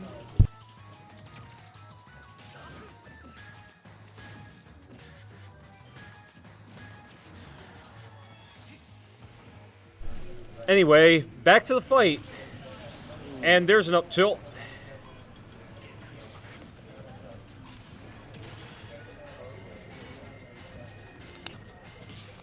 And there's a parry. I'm baffled by this. So like Jai is just playing so well, like up close. Coral really hasn't been able to get him off his butt. Yeah, Coral tried to get that tilt to Spike, but it couldn't quite get it there. Yeah. Like Yep. look at that. The fair like doesn't even connect. There you go. Oh, Jai! See Coral the Coral, sniper. that I was... don't know what's going on there. You could not have timed that beam better. And now Coral's starting to get those build-ups that we know him for. After all, he is the best Samus in Delaware, so he'll know how to make her work. Give it up to Coral, man. He's been putting in the work for whatever that was. I'll say he's the GOAT, the greatest of all time in Delaware. Yeah, he's the greatest of all seas. Oh, very nice use of the tilt. Coral's regaining momentum nice and steadily. He's waking up. Just like the McDan set. He's just starting to Look wake at up. that. It's looked like Coral saying, oh no, those first 2 games, those were just warm-up rounds. See, look, that's why he always says run it back, because he knows he can do better. That's the Coral mindset. Yeah. The Corology. The Corology. Someone trademark that term. Mr. and you Mrs. got Smusa, trademark that term and put it on a t-shirt and sell it. That's something you need for your store. Corology. Like the Finding Nemo characters on it, You want to start speaking whale? too. Yeah. Coral, can you please win for Save Point USA? Okay, enough speaking whale. Well, Coral is down on damage again, and Jai is looking like he wants to take this out right now. Oh, I didn't even look at the game, yeah. Jai quickly brought this one back. Yeah, Jai brought this down back almost fairly stopped. quickly, and he parries the back air. But Coral manages to land a very major blast. Can he get the game-winning knockout, however, and stay alive here in winter semis? That would have been it. I don't know. He's got to be very careful because Jai has exactly the armada. Oh, Jai- There we go. Jai We're did going DI, into game Jai did 4. DI, Jai did DI. Coral saves his life in the winner's bracket by a sinew. Coral like, let's go. Coral like, let's go. It's not Coral. Coral's not one to really yell. I mean, Doesn't he's matter. usually very Eternal. calm and collected. It's when he's playing that the you see his Corology. character scream. Yeah, there's the Corology. For real, though, we need to talk with the owners and tell them to put that on a shirt. That'll really become a... That's meme-worthy. That is meme-worthy, I tell you what. Like, I'm Coraling right now, but for real, I'm a Corology And man. since he's wearing green, game number 4, Burger King foot lettuce Samus. Anyway, it's I'm Coraling right now, but I'm a Corology major, so Corology major. yeah, Yeah, I'm sorry to tell you, but that was not my major. bro. No, I I'm... mean, and all the Nemo fish. Yo, he's But now we're Back to seeing Roy. Jai go back to his old standby, or who I believe is his old standby, and that, of course, is Smash Roy. Up. Obviously, Roy favorite, but like once Samus gets Roy off stage, like he's dummy dead. Dummy dead. If Coral knows how to F see, I mean, look at that. Roy, just he shoots. dead! He just shoots. Yeah, so that's a 1-stock lead to Coral. Like, Boom. Boom. Coral is very, very comfortable here in Game 4. If Jai actually did something like that. Oh. Coral is just tossing Jai around like a wad of paper now. Go back to Cloud. Hey, we can't coach. We should not coach. I already got an earful for that 4 years ago when I was at Smash Philadelphia. I gotta remember, we should not be coaching. Oh no. That land cooldown had no impact on Coral. He managed to get out of that major danger zone. Samus in Uppy has like time. no ending lag for no reason. Somebody invaded commentaries? Yes. Yo, we got Would you pictures like on a the stream. circus animal? Would you like a circus? I'm fine, thanks. I can take one, Mr. Senator is raiding the mic and offering cookies. one circus animal. Oh, that reminds me. I wanted to bake some cookies today. I feel sad for myself that I didn't do that. Oh well. I can always do that later this week when I have time off work and karate class. But Oh, were you a black belt? 3rd degree brown belt. I'm almost at black belt You level. gotta teach me. Maybe like you, like I can beat you at smashing like you've been karate. Pretty fun. Sure, I'll take you on a sparring match. I'll gladly take you on a sparring match. I'll duke it out with you. Yeah, but Jai is looking to have a bit of a harder time making Roy work against Coral Samus. Back to the sea. Land animals. I don't think they do well against sea creatures. So, like Samus, she knows the sea like that. And there we go! Game 5. Coral's going into Fight 5 with Jai that easily.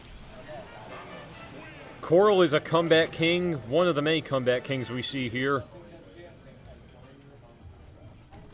I mean, let's not forget the other comeback king we have who is a rival but still a major comeback king here is Emba. Let's not forget that 3-2 set against Ice on deck last week. And man, was Ice did not look too happy when that happened. Cloud and Samus again. Damn, that's the perfect pairing. And yes, Jai is going right back to Cloud. It looks like Perfect that's. pairing. Same stage. And this is the perfect song for this fight, if you ask me. This is gonna be interesting. Same stage. Let's see if Coral really made adaptations or. Let's see if the gentleman's agreement works for Coral in any way, shape, or form this time, now that Jai's back to Cloud. I feel like a smaller stage would have been better. Maybe Bandit. Yeah, and also with those two platforms, these platforms could help prevent a lot of Coral's follow-ups from working. I wonder if he could finishing touch there. But I forgot Jai chose the stage for the last game, so Coral couldn't choose the best one stage. Yeah, it's looking a lot more competitive now because it's looking like Jai figured out, okay, I'm not going to like the outcome if I stick with Roy. I need to go back to Cloud. His spacing is really good, so it makes sense. Look at that. Call outs, he just said, Coral, press a button. Just did that. And like the back hit also hits his shield too, so if you up beat there, And that back air will give a knockout to Jai. yeah, sometimes in Cloud just back airs your shield, man. It's like so safe. He just does it again like that.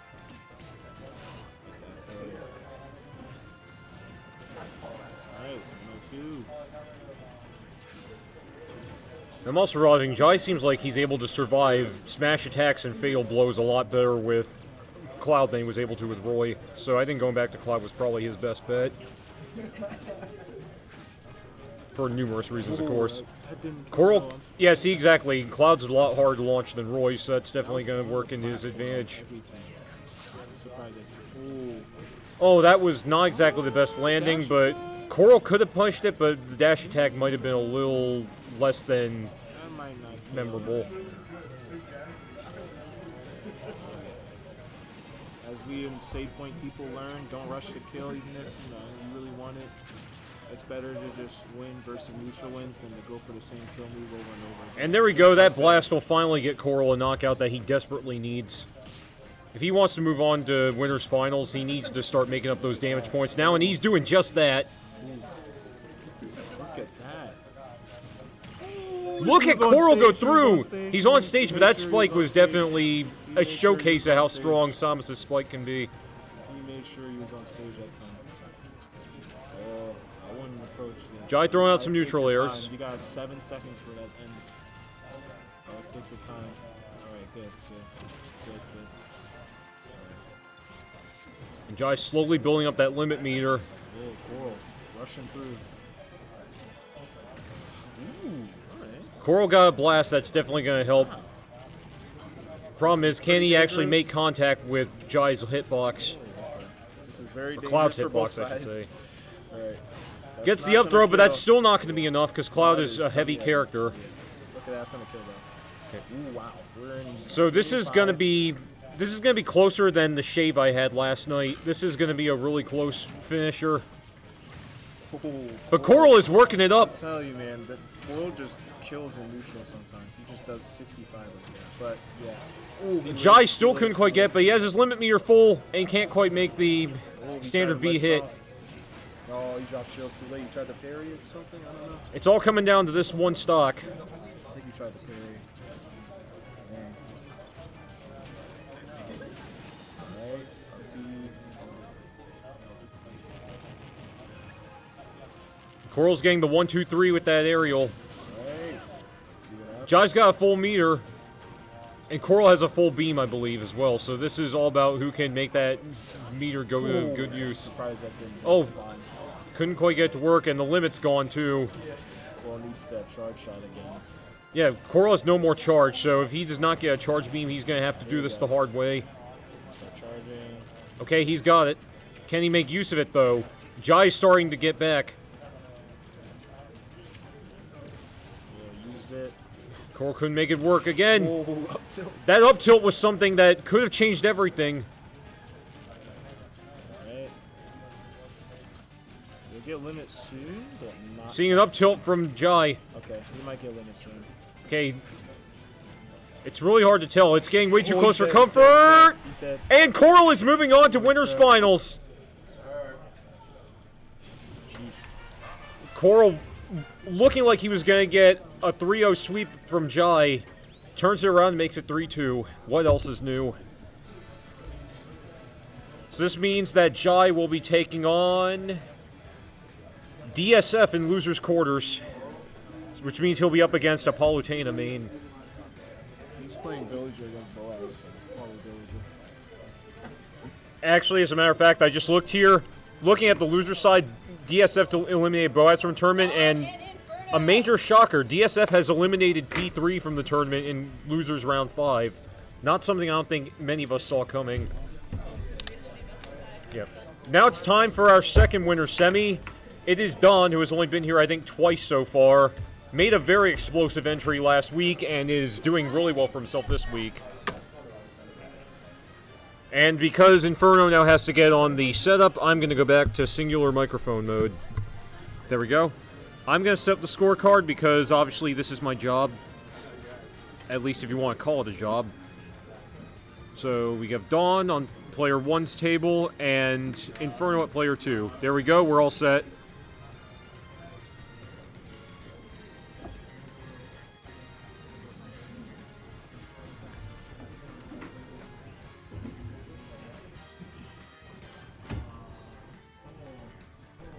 So one of these two men will be taking on Coral in winners finals. Will it be another save point showdown? Or will it be the non-sponsored, remarkable FGC player taking on Coral Samus?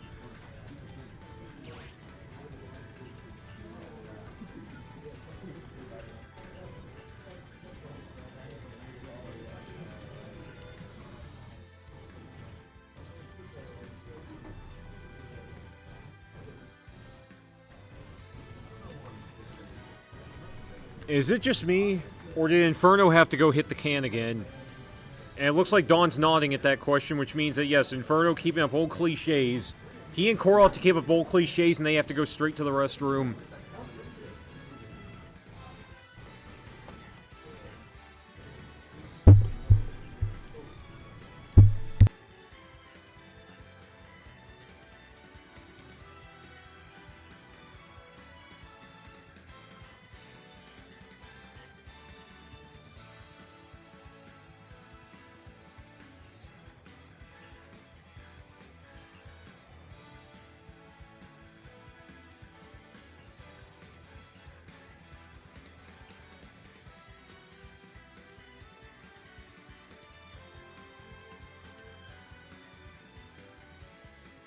Okay, so there we go. Inferno has finally finished the old cliche, and he's finally ready to fight Dawn. Judging by Dawn's play, I would not be shocked if this is going to be a very quick bracket. Looks like they're going to play Pokemon Stadium 2.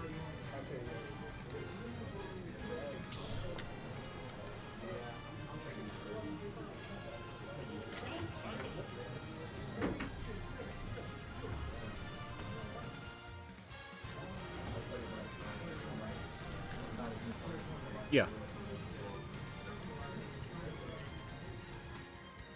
So yeah, Dawn is going to be on the player 1 side, Inferno on the player 2 side. And yes, he has gone Kazuya Mishima. Saw his Kazuya last week, and once again, what an explosive performance it was.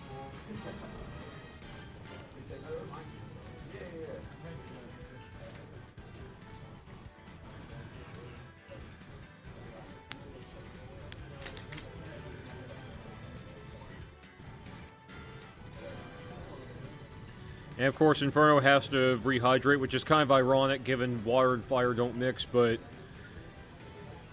at the same time, if you're an esports player, just like an athlete has to rehydrate their muscles and their brain, same sort of idea. You gotta rehydrate your brain when you play esports because it is a mentally taxing activity. Oh, he's gone to Enderman. Looks like we're gonna be seeing our first on-stream Steve fight as far as I know. So let's go. Save Point USA 2023.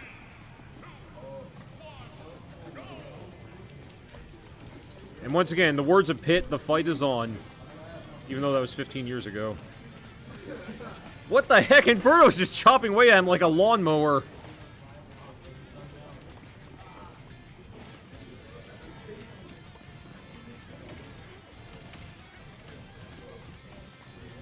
Inferno is mining diamonds, and he's got the gold.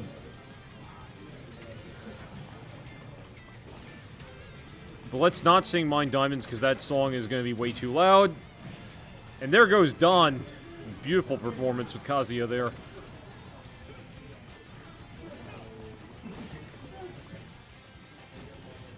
Locks him in the cart, but can't quite get him with the lava block. Traps him again, tries the lava block again, still can't get it to work. There he goes, knockout number 1 to Don, who's using a tag D1 because I believe I was told that that's his setup number because he has D2 as well. But Inferno answers with a knockout of his own. Look at Inferno go, man. He built up that damage quickly. What the heck? Spiked him with the Diamond Axe. Inferno's finding his groove, just like Michael Jackson. And what the? How did that not end the fight? That block got in the way? Aw. Killjoy.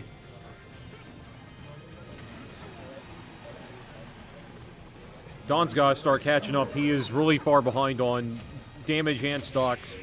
But that anvil to the ankle will break him down. Inferno will take game 1.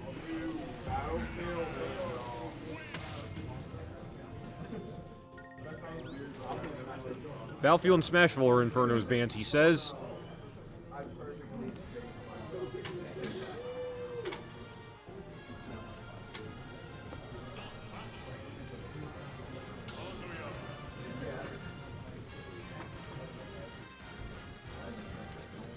Looks like D1's going to stick with Kazuya.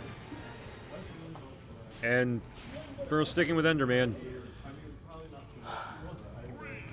A very cunning strategy, if I do say so myself. We'll see if he can make Kazuya work this time around.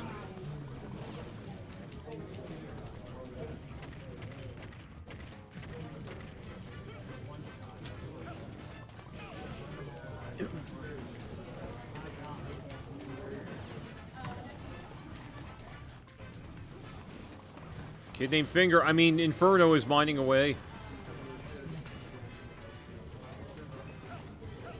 Still locking everything away.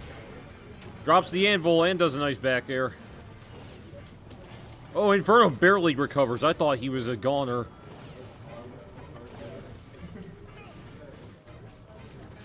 Don dodges the cart. That's a smart move. But he gets rammed by that cart. Oh, that pinball effect.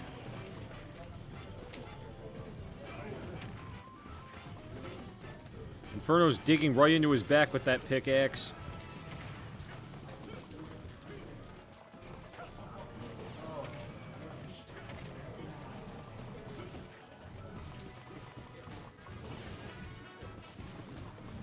It's really hard to do commentary at this point. I'm getting a little tired, but I'm trying to keep it up. Drops the anvil, can't make a hit though. Inferno's a whole 2 stocks up on Don.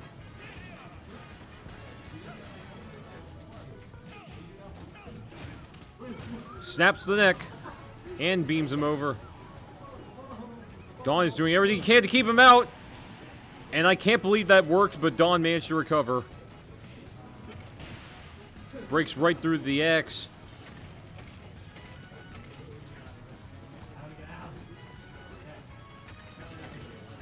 Inferno's got those tilts working.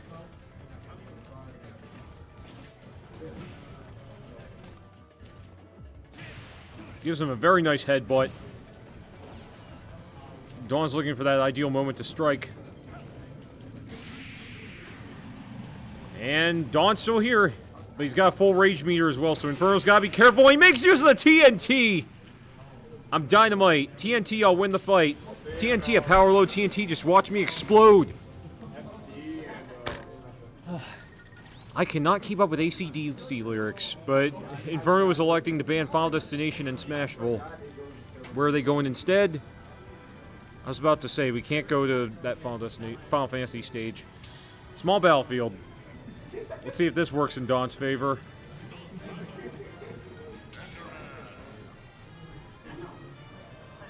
Switching over to his D2 setup. He's breaking out Ryu, going from Tekken to Street Fighter. And Street Fighter's my big game, so that's what I like to see. Saw a lot of really good input commands from Dawn last week. Let's see if he can pull it off again, this time against Inferno's Steve character, who, of course, in this case is Enderman. Yeah, throwing the shotgunettes. He sure knows how to make use of that shotgunettes. Hey, look at him go. I think he's realizing Ryu is definitely a better scenario than Kazuya would be in this situation, since projectiles are definitely going to work in his favor. Then gotta make sure not to coach. Very beautiful Shoryuken. Can't quite get the KO, but he's working up the damage the way he needs to.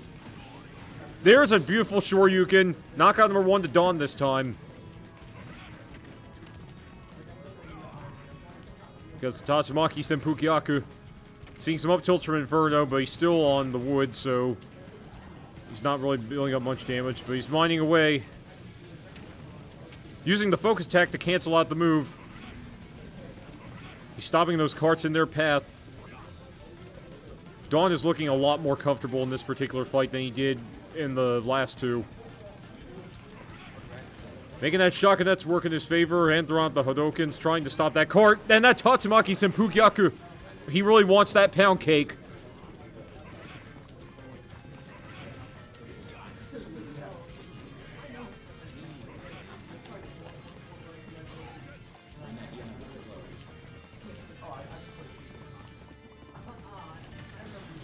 Gets hit by the cart that time.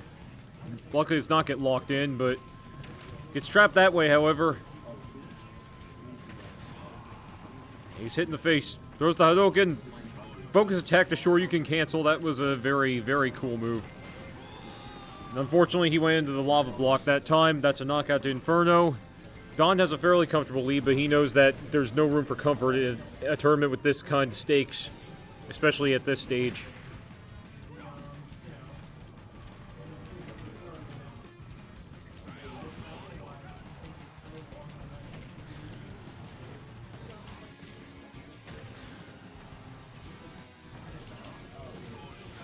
Gets the Shoryuken from under the stage.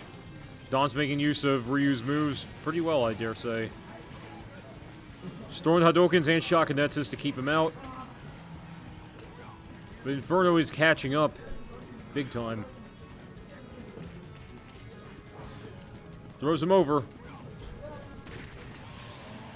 And Inferno is on match point just like that. Inferno is very, very famous for his wake-ups and realizing people's strategies quickly, so he's definitely showcasing that once again.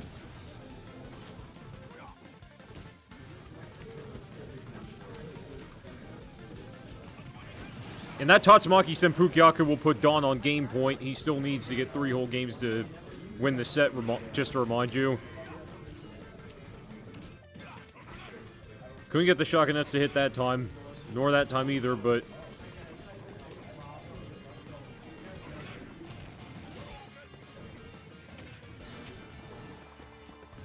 getting back aired by Enderman there.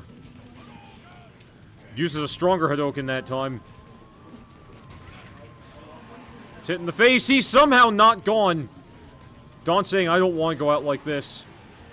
He's determined to stay alive. What the heck happened? He didn't get touched by the anvil and he still got a hit.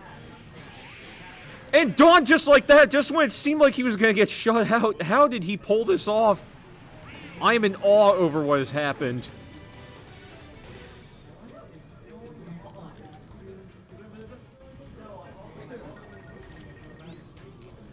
Battlefield and Pokemon Stadium 2 are Dawn's banned, so it looks like the Inferno cannot choose the Gentleman's Agreement stage.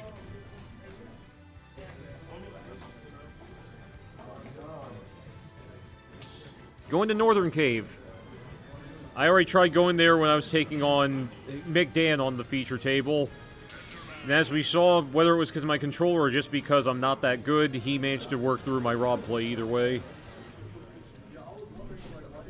Anyway, another Ryu versus Enderman matchup. Dawn seems like he's found the salt to his pepper, the cheese to his macaroni, the bread to his butter, whatever metaphor you want to come up with. But look at Inferno, just chopping away, hacking at him like a lawnmower yet again. Go ahead. And Get Jiggly with it has joined me on co-commentary. It's about time I got not a stand-in, but a co-commentator, because I'm starting to run out of metaphors and commentary. Hey, if you want me to stand in, I can do that too, by the way. No, it's fine.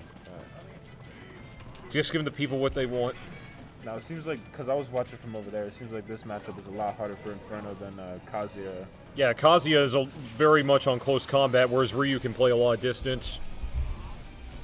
Yeah, I mean, you have the Hadokens, you have the Shakunets. Oh, and very nice parry. And that was the very classic parry that you heard in Street Fighter 3 Third Strike. That's probably what inspired the parry in Smash Ultimate. Oh, and the Anvil there shield poking, getting a nice little kill for Inferno. Oh, couldn't Nice get the job. focus attack Yeah. to land. Very nice job jumping over the focus attack. Not too much of a punish, but Seeing a lot of up pokes from Inferno, however. yeah, trying to get a nice little up tilt string. And the Tatsumaki Senpukyaka goes right to his midsection. Now Inferno's been messing up these 3 high walls, which luckily doesn't matter too much against Ken and Ryu, just because like I don't believe their Hadouken can slide through the bricks, and as long as there's some there, you know what I mean. And that's Oh, not a true that combo, that that's just Tatsumaki Senpukyaka would have been a knockout had it landed, and messed up oh, the recovery. sorry for Inferno. He had no choice but to free fall there. That's the one thing with the Steve-based characters is that if for some reason you can't get that glide to go up and down, then you can't get fairly enough, you're going to be free falling. Charges F smash. Minecart at a disadvantage. He's so funny. He's still messing up those 3 high walls right now. Yeah, and thanks to the Hadokens and the Shakunetsus, it looks like Dawn's able to go right through those he- walls and stop those carts, but he managed to break out of that one. Interesting Inferno doesn't go down and grab the forward air out of the minecart, because that's the... Oh, Oh, he kinda canceled mixing out of the them right focus now. attack. Very nice fake out by My Dawn goodness. there. Looks like Don might have wanted to shore you there, but instead got a focus cancel. Or, I mean, a Tatsu, sorry. There's another Shakunetsu. He's doing it very slow paced. That's a smart move. Get set ready. Oh, my goodness. Inferno Forward on smash at a match spot point dodge. again. Forward smash at a spot dodge is crazy. Oh, when he tried to get an up air cancel to shore you. Inferno learned the hard way either, I think it was last game, about how strong that is. He gets a shield poke with the back air there. Nice 20. Ooh. Gives him some foot fungus with a back air to the face. Real. And there we go. Dawn's still hanging tough. Dawn may be one of our newer competitors here. I mean, it's only his second time, but still, Oh, he may be chasing one him of our down. newer competitors, but he's No tough. way. Oh, he's still here. I didn't think I was supposed to kill Hell, him. he 50%. cancels out of the That's focus crazy. attack just to go right into the Shoryuken. He's making a very good use of Ryu's recovery abilities. He's using that focus He attack uses the miraculously hitbox on well. his butt. Oh, careful. We got something big happening. Yeah, he almost killed him. That's what's crazy. It looks like Inferno's game plan right now is just hide behind the walls, get materials, and then throw the minecart in between, try and get him scooped up. Working out pretty well. Ooh, tries to get a ledge tron, but a little bit early. Oh, And oh, very nice oh, spot oh, dodge. oh. Can he make that Tatsumaki hit? No, he can't. Yep, there's the minecart. Come on, I'm an old man. My heart can't take much more of this. Oh. Now we got Don fishing for the down tilts here. And forward smash, yeah. And Dawn is going to be relegated down to the losers bracket. Inferno will be taking on his teammate Coral in winners finals. Team Q! Team Q! Team Spoosa! Team Q! Guess who you get to play next, Inferno? Coral.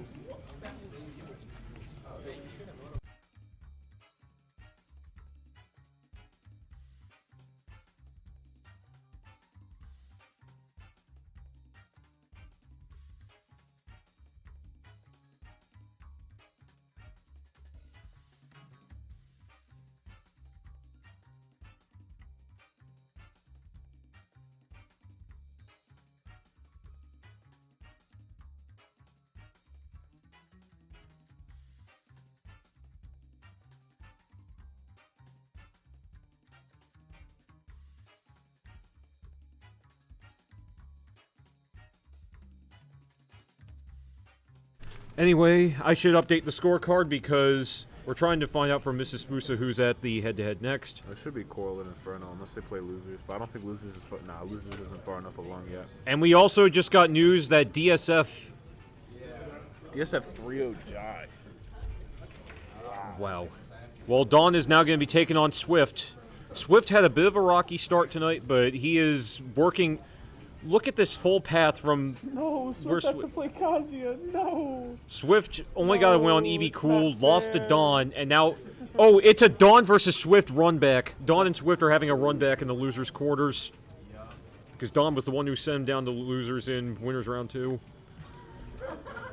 The real question is, when are we going to get Inferno and Coral on the set? Come on, people. Inferno's camping. Well, both of them are famous for going to the toilet, so maybe one of them's over there. Coral play on stream without anybody referencing the bathroom. Impossible edition. Well, you know, if you want to, you can hop on now and we can do a friendly little casual while we wait. Bro, he's like over there, bro. Dawn and Swift. I'm gonna run you guys at the. Oh. Oh, looks like we're having the Dawn versus Swift run back here at the head-to-head table. Is this best? This is best of 5, right, Elisa? Best of 5? So let me take a look at the Yeah, it should be like. I think so. Because I think Yeah. we have top 6 now. Yeah, I agree. Yeah, we have top. You have the bracket. Yeah. Yes.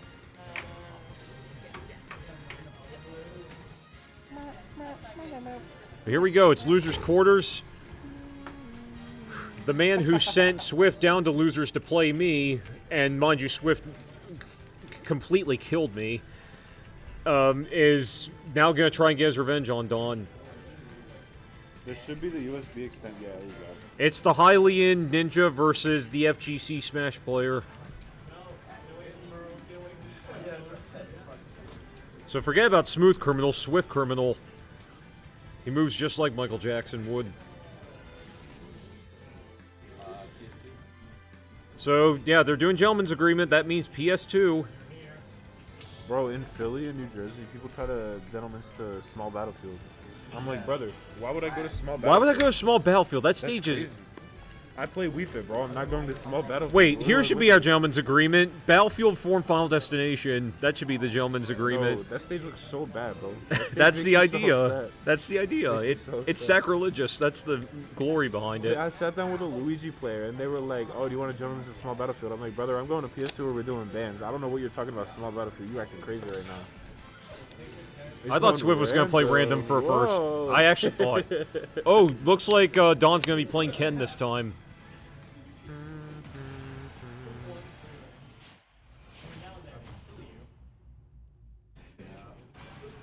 So he went from Ryu to Ken. Let's see how he does against Swift this time around. I have a feeling we're going to be here for a while. Can he double eliminate Swift, or will Swift get that revenge he wants? As I said, Swift had a very rough start tonight, but he's been managing through the losers bracket just fine. And one thing's for sure, I'm sure Swift knows that, just like Ryu, Ken has a focus attack as well because that was introduced in Street Fighter 4. Only difference between Ken and Ryu is Ryu's more about distance play, whereas Ken's more about close combat. And also, Ken is the original clone character, because in Street Fighter 1 there were no differences, he was just player 2. Street Fighter 2, however, that's when Ryu and Ken were given their actual differences in terms of how they played. Yeah, I'm a Street Fighter geek. Nice little spot touch there from Don getting some moves and gonna come into a ledge trap situation here. Don doing some short hops, just trying to catch Swift jumping and get a nice little spike on him. Maybe looking for a shield break with that. I don't know what that move is. I think it's crescent kick. And those multiple hits... Oh, that's a really and there you go, nice that's the attack. Shoryuken, and that burning Shoryuken is what makes Ken different from Ryu. That thing is mad strong. Along with the fact that his Tatsumaki Senpukyaku gets multiple hits, whereas with Ryu it only gets one. It's a lot weaker too. Whereas obviously Ken's Hadokens are a whole lot That's weaker, what and he difference can't throw the is. Shockonnets, whereas Ryu can throw with Shockonnets and a stronger Great Hadoken. recovery from Don here. His backer to send him off stage again. Misses the bouncing fish. Oh, he can't quite recover with the Shoryuken. I think Don messed that recovery up. I think he should have been able to make it back. Yeah, I guess Oh, he should broke the break guard, him and he's off, just yeah. gonna let him fall like that. Notice how I said that last time? I was talking about that crescent kick? Yeah. That crescent kick is a strong one. I saw him peeking for it earlier, bro. Yeah, you gotta be careful there. This is a really strong grappling match, too. But come on, you're not Zongi if you're Ken Masters. Fight like Ken I Masters. can't believe that grabbed him. He was like behind him, bro.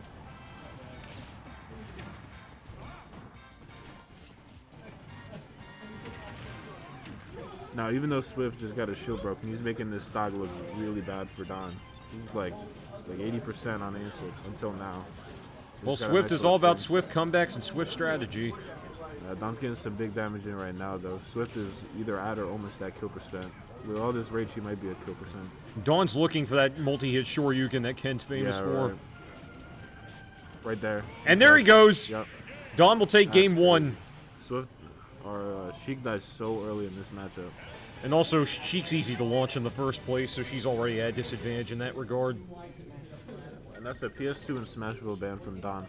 I remember in Smash 4, Sheik was #1 on the tier list for the longest time for so many different reasons, and then once this came around, I'm sure it's changed since, but in the first few builds of Smash Ultimate, she was low tier to garbage tier for the longest time.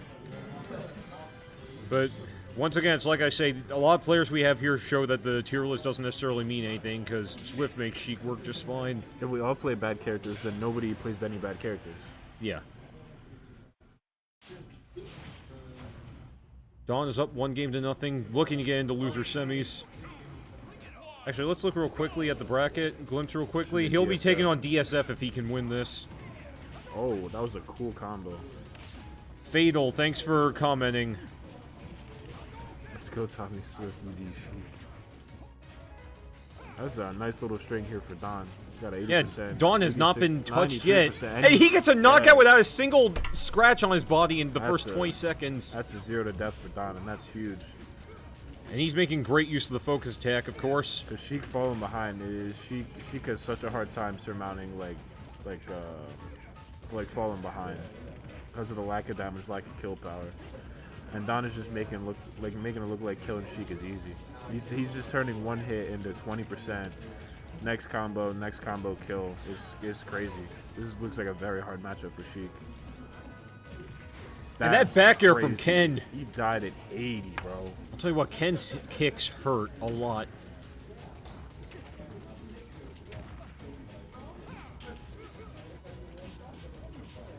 Doing some upward jabs. Dawn is making that footwork of Ken's work really well, along with those jab punches. I'd still love to see a P-Suma. Very nice, Perry. I'd love to see a P-Suma versus Dawn FGC character match. That would be fun.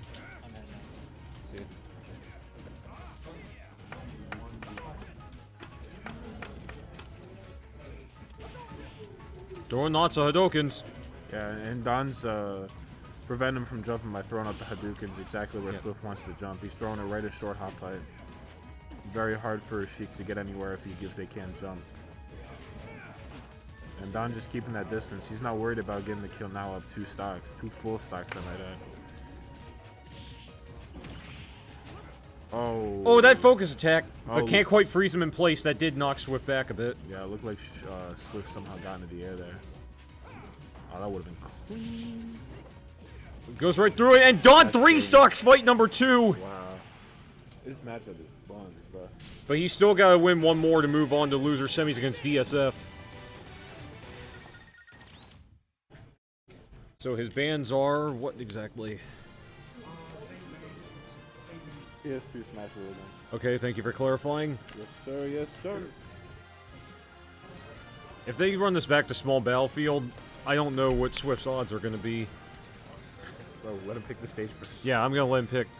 He's chosen small battlefield. Very interesting pick here from Swift.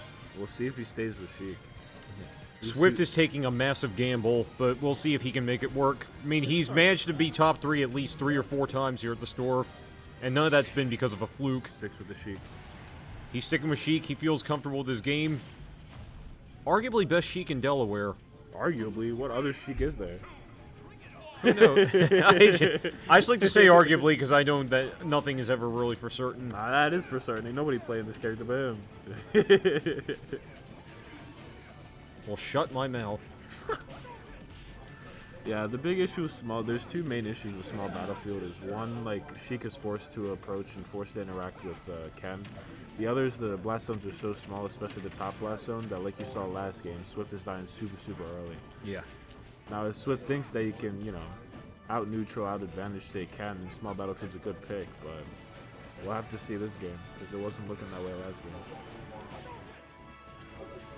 And speaking of Sheik, we have some Hyrule music playing, Oh, and he that's makes an Swift SD. fall with that Tatsumaki Senpukyaku Yeah. nullifying him in the air. Swift either wanted to buffer roll get up or thought he was going to have to tech the Tatsu, but instead wound up buffering an air dodge instead. Very unfortunate. Buffer system in this game is trash. Very good read from Swift. He's going to go into an edge guard situation. Gets him. Oh, He I'm manages not to sure. recover. Yeah, I'm not sure if that's what he wanted to do with Bouncing Fish. And Don is somehow just avoiding Swift on stage. It's actually really crazy. If Swift were able to start getting these edge guards, this game would be a lot closer. Maybe even that was amazing kill confirmed there for Swift. Also, if Dom were playing Ryu, I don't know if he'd be doing as well against Sheik as he is with Ken. Swift trying to take his time, throw some needles, get in the position he likes before he starts going in. Another edge guard situation for him here. I'm seeing some Almost bouncing gets the up fish. B. Almost gets the up B. That would have been really nice. He's taking his time. He's playing really careful, really precise right now. It's looking really good for him.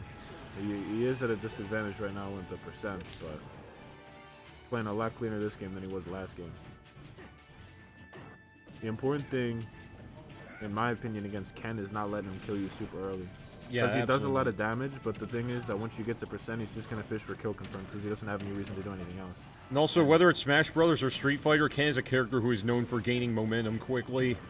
Very nice back air, another edge guard situation, and he needs to start getting these edge guards. How did Don's miraculous recoveries are cool? Needles to up smash is really good. But Now, Swift here's- seems like he's finally realizing a way to poke through Don's Ken's offense and defense. And here's exactly what I was talking about, where since Don didn't get that kill, now he's trying to find any way to get this kill. Lost a full stock, another 30% on the next one. See? Oh, he's going to get the kill there, though. Yep. And now Swift has to worry about his next stock. Yeah, Swift, it all depends on this last stock of his. Either he stays alive in this tournament or Don's going to defeat him twice. Nice As ledge many of trap us know, no situation. one really wants that to happen. Nice, reads the roll in, gets a nice little combo here. Hits the focus attack and hits the focus attack cancel, too. And gets that. Oh, very Whoa, nice very nice tech. tech. On Don. Thank you once again, Carrot, for teaching me what the word tech means. Because I always wondered what it meant. Now I can keep up with these people. Nice edge guard situation. This edge guard is huge for him. Very nice. He still has his jump. Nice. Gets And the that bouncing fish will keep Wow, Swift very alive in nice, very losers' nice. quarters.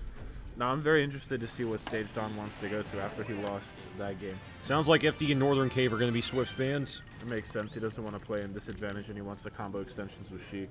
And I know you guys can't see it over in the lobby, but if you were able to, if I had a face cam here and I were to show it that way, we got a whole watch party over in the lobby waiting to see how this all goes down.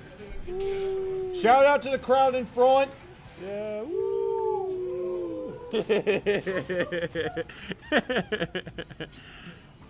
By the way, I know this is Eagles country, and I that was respect you Smashville, guys, very but interesting. I'm telling you, Buffalo Bills are winning the Super Bowl this year. Oh, you tripping, brother. Well, hey, Anyway, my, what's that? On the Smashville here is well, yeah, back very- to Smash. very similar pick as Small Battlefield where it's super close combat, but the blast zones are a little bit farther away here. So Swift's going to be able to live a little bit longer. But on the other hand, Don's also going to live a little bit longer. But I'm a lot worried about dying early with Sheik than I am with Ken. This also could be a very bad situation for Ken because with that very flat undersurface that the main stage has, Oh, it's pineapples, really yeah. easy for Ken to screw up the Shoryuken. Right. Oh, he almost got that focus. He might have been able to keep holding it and get that. Another edge guard situation. Oh, very nice use of the focus attack once again. Oh, broke Yeah, the guard right again and He's moved gotta- Swift off that He's easily. got to start rolling, start spot dodging that because he can't let that keep happening to him. Don's just doing it. Yeah, and Sheik is Very not a nice. character He's who's gonna have known to for Tatsu, having a doesn't have good a jump. guard. Very nice Nice kill. bouncing fish. Good job on Swift picking up and realizing. Oh, that he and doesn't she have any decided to options. taunt. Did he? Yeah, I didn't even see. it's where it did that pose where it was on one hand and the legs curled up in the air. That's funny. Very taunt to gutsy of get- Swift to do that. Taunt to get bodied is crazy. Taunt to get oh. Yeah, good DI there. Taunting this late in the tournament is a really gutsy thing to do, so props to Swift. It's not. I mean, it's you know. Very good job on Swift realizing that's not a true combo. Oh, and gets the focus. And there you go, gets that the focus drop attack kill. is exactly what Dawn needed for a quick KO. That shield break really set the tone for the rest of this match. Swift has been fighting back ever since. Swift is standing with his back against the wall yet again. He escaped one corner of a dark alley, and he's been thrown into another dark alley against Dawn. Let's get up attack to get through what Don's been setting up the whole time. Up airs through the focus. Yeah, Does it very again. nice use of getting through the focus attack with that up air. Nice frame trap. Because you only need 2 hits to get through a Nice focus forward attack. smash, another edge guard situation. Nice And use he of the just focus keeps focusing through it, man. I don't know if there's something Swift can be doing about that, but it seems like Don's just focused. Oh, what a great read. Unfortunately, doesn't get the sweet spot, so doesn't get the kill. Nice SDI or DI getting out of that move. That was very nice there. Oh, that focus attack might have might just be it. done it, and yes, Yeah. it will. Ken with rage is crazy. Dawn has double eliminated Swift from the tournament, and he is moving along to winner semis to take on DSF. Loser semis.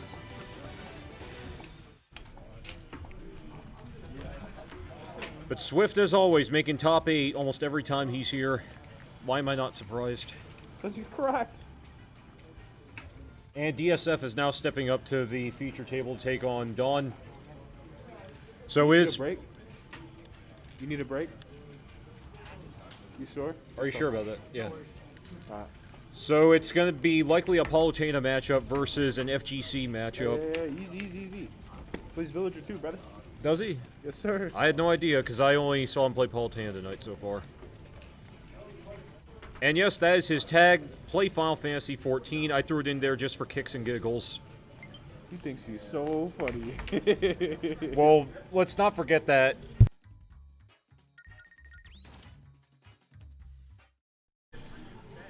So, I'm very happy I muted the mic to tell what Josh Thing Gamer's tag is in the Philadelphia community. Because it's funny, but it's not safe for work here. And I just realized I forgot to change the label to loser semifinals. IR very smart today, once again. And there we go. Thankfully, it was before the fight started this time. I'm very excited to see who DSF goes here. I saw a little bit of his Palutena earlier, but There is one character who's missing from this roster. Can you point out who it is? it's me Gunner, bruh. Yeah. And good. Yeah, because me Gunner is not very fun. Good. Keep that character out of here, bro. Oh yeah, that's the Palette of Villager I saw him use. Villager. Very interesting. Very interesting. Now, I'm going to be honest. I thought we were going to be in for a lung set with Swift. I promise you we will be in a lung set for here. Because this boy be camping with this character, and I don't blame him. Yeah, DSF versus Dawn. Which D is the stronger one? Oh, hey, easy. I'm sorry. Which D will prevail and go on to losers finals? Oh Alright, man. anyway, sorry. Back Anyway, to the I'm game. sorry. Enough about that. It's DSF and Dawn. So, let's say it's a. Okay, I'm gonna stop at the puns. Who is it, Villager or is it Ryu? Which one is the better fighter? Now, it seems like Don is more than happy to be camping right now, because obviously DSF wants to play the distance game and keep plenty of room between him and Ryu here, but I don't know if you just saw, but Don was running plat to plat and keeping that a very interesting distance, the reactable zone of Villager, which tends to be actually pretty, like, you can react to a lot of stuff that Villager has pretty quickly, versus characters like Samus that, like, have a much longer reactable zone. DSF is spamming those Lloyd rockets. I don't know about spamming. Tries to get the 2-framer, the edge guard with the dash attack there. Now, would you say it's fair to say that Villager has the worst side smash of any character? What's the side smash? This bowling ball that you just drop No, in it's front of you. good. It's really good. If you're on the ledge, it's good. Yeah. Everywhere else, it's useless. What other character can do that though? And he has down smash, so like he doesn't have to. Yeah, like Yeah, right there, there's that the would've bowling killed. ball. Yeah, But yeah, if you dodge or hit the ledge in time, it's useless. I don't see what use it really has. I mean you can do it off of platforms. You can do it off the side of the stage. Like there are some characters where bowling ball literally just invalidates their recovery. And if you're worried about like the distance of it, you can just use down smash or up smash instead because they both reach out pretty far. Speaking of bowling ball, do you want to play some Wii Sports bowling someday as a tournament? That would be fun. Wii Sports bowling would be a fun tournament. Tatsu's super The Tatsumaki Senpukyaku will get Dawn his first knockout. I almost said DSF because they lined themselves up on the wrong side of the screen. Oh no. But oh well, we're gonna have to roll with it. We can tell him for game 2. Let's just put cinnamon on it and roll with it. Oh, interesting. That's the first time we've seen DSF use Pocket. I don't know why he hasn't thought it. Oh, very nice combo there with the Lloyd to forward air. And boy, D pocket Ryu's Hadoken. He Oh, was- that yeah, tree! very nice tree. Going back to the roots. And a very interesting thing. Oh, he almost got his shield broken there. That's what's crazy. Yeah, that tree is a very strong down special. Yeah, but the thing that's even more worrying is the fact that that axe is not only super strong, but does a ton of shield damage too. Yeah. That's the big thing to worry about when tree, because it's very easy to avoid tree, but it's a lot harder to avoid axe. Very nice little combo there for Don, getting him to 54%. DSF trying to get a grab here, get him off stage, trying into an edge guard situation. Nice little jabs to get some damage. 2 tech chase. Sets up the Lloyd Rocket and tries to cover jump, but Don getting the perfect timing so he doesn't get hit. And John's making sure to parry all those Oh, tries to read the rolls. rolls when they get thrown. Yeah, Villager is actually just the parry check. If you don't know how to parry and you're playing against a good Villager, you will probably lose. Yeah. Oh, wall jump trying to get some back airs going in. Oh, how did he... Wow, that was a that's double crazy. or triple parry. That was... That dude's crazy. That wasn't Back as throw into memorable an as adverse Evo moment situation. number 37, but that was definitely a memorable Oh, tries moment. to nair through Shoryu. I don't know if that's going to beat it, I'm going to be honest. So something interesting that's going on right now is Don is shielding or parrying most of the Lloyd Rockets, and that's going to set DSF up very nicely to do a Lloyd Rocket to grab situation, where he runs right behind the Lloyd Rocket and grabs Don's shield. He might save the... Oh, he he's goes gonna right through with the focus. first attack, but he manages to break out. Wow. Oh, but that spike with the fist! Very nice, very nice. Very smart use of Ryu's down spike. And DSF finds him in... Oh, wow. I cannot Tatsumaki believe right that into the kill. Lloyd Rocket.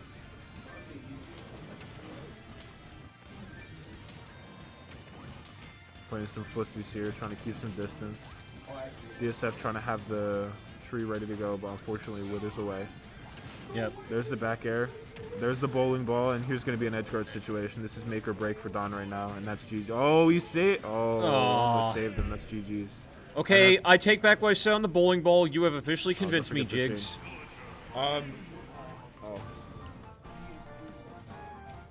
He won. He bans the 2 and you choose the 1. Was he trying to ban? That's not fair. You flipped the. You got him on the wrong side. No. The wins. You gave Don a point. Oh, let's fix that. Before you guys start your next match, can you start who's player 1? Can you switch who's player 1, player 2? It helps with the stream interface. Thank you, guys. Thank you. Sorry about the inconvenience. I don't know. You can also just yeah. Okay. Yeah. Sorry about not letting you guys know before. You have to here. If you click disconnect, done. Yeah. Okay, is this all sorted out now? Hold on. Oh, watch this become its own highlight. All right. Sorry about not letting you guys know before game 1. Well, that's all fixed now. Huh. There we go. Sorry about that, guys. What a cluster screw that was. I gotta be as safe for work as possible. That got me. Now, same picks for game 2. On to Smashville, so Don's gonna have a lot less room to, or like DSF's gonna have a lot less room to play distance against Don here. Got a nice little combo here. Oh, whoa. Wow. That was almost a quick KO. That was almost a 10-second knockout. Unfortunately, Villager sucks, so that spike is super weak. Yeah, I was about to say, Villager has a weak spike, that I do know. And there's the Lloyd Rocket to grab that I was talking about earlier, and he's not even going to be able to make it back. I don't know if he lost his jump or something there. I feel like that was a misinput. I think he meant to do a Tatsumaki and accidentally went for a Shoryuken too early. But anyway, that was a 0 to death for DSF. I'm going to set this game up nicely. DSF is... Oh, that was a very nice use of the focus attack. I wonder if DSF keeps jumping before that focus attack, the way he's not getting stunned, because I haven't seen it like work like that.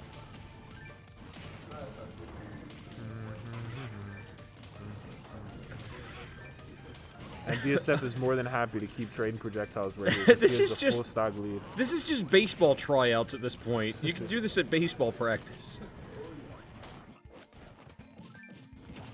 Yep, and there's the Lloyd Rocket to grab I was talking about. And that Tatsu flies Ryu up to the ledge there. Yeah, in Street Fighter, you can actually do an aerial Tatsumaki Senpukyaku if you jump and then immediately go to the input command. So that's why Ryu and Ken can do it. But you have to be quick. That's the one challenge to it. DSF playing very calm, very relaxed right now, taking what Don's giving him and not forcing any type of situation to get him killed. Yeah, DSF is playing with virtually no emotion on his And that face, forward which in this smash, case is a yep, good thing, and there it there's the is. bowling ball. Remember how you were saying force smash? I know, was I bad? said after that first fight, I took it back. Are you going to hold this against me just like how Jai holds against me the fact that I confuse him and Inferno? Oh, ain't no way you did that, bro. Last week I did by accident. He was wearing a gray hoodie. I couldn't see it all. I mean, they Anyway. both wear glasses and they have similar facial hair. Back onto the match here. Yeah, back. Don's got a very, very large hill he has to surmount here. But luckily, I mean, Ken and Ryu both have the ability to do that. I mean, Ken and Ryu both have super strong strings that just can bring any game back. But DSF's not going to let him get the opportunity to even get a kill confirmed here, it looks like. Don's going to have to hope that he can chase DSF to the ledge and then get a ledge trapping situation, because he's not going to be able to get any raw hits on. DSF's figured out his patterns, figured out his focus attack habits, and figured out how he wants to get in and won't let him. And that forward smash almost sniped his jump too. Unfortunately, Ryu doesn't have any up tilt confirms. Yeah, I think the only FGC character with an up tilt confirm is Kazuya. No, they both. The Ken has up tilt and the Shoryu. Oh yeah. Well, that's not so much an up tilt as much And as Terry has up tilt power geyser. Who does? Terry. Oh, Up-tilt Terry power geyser. Bogard. Terry Bogard. Yeah. Terry. Anyway, Don took that stock, but he still has a long way to come. He has slowed DSF down, taking a lot less damage this stock and making him work a lot harder than he has the last two. But at a certain point, you got to start worrying about the clock. Like, yes, there's 4 minutes left, but DSF is more than happy to just keep throwing those slingshots, load rockets, Yeah, and he's everything just until throwing he gets the time. pebbles at him. He's just being a bully. He's being a schoolyard bully. Hey, it works, right? Yeah. And there's the load rocket to grab I was talking about, and that's going to take game 2 for DSF here. So what will his bans be? FD in Town City. He wants to keep... Interesting that he wants to keep Don super close. Because I'd be worried about... Yeah, because he's going to go right to small battlefield. That's exactly what I'd be worried about if I was DSF. I guess DSF doesn't feel bad about scrapping with him.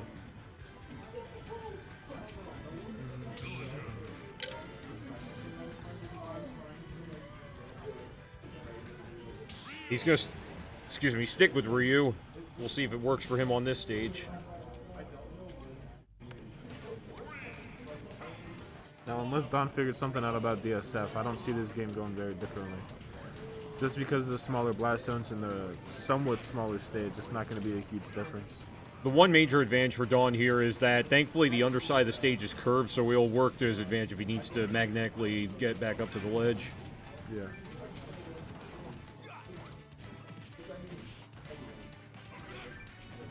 Good amount of damage here for Don.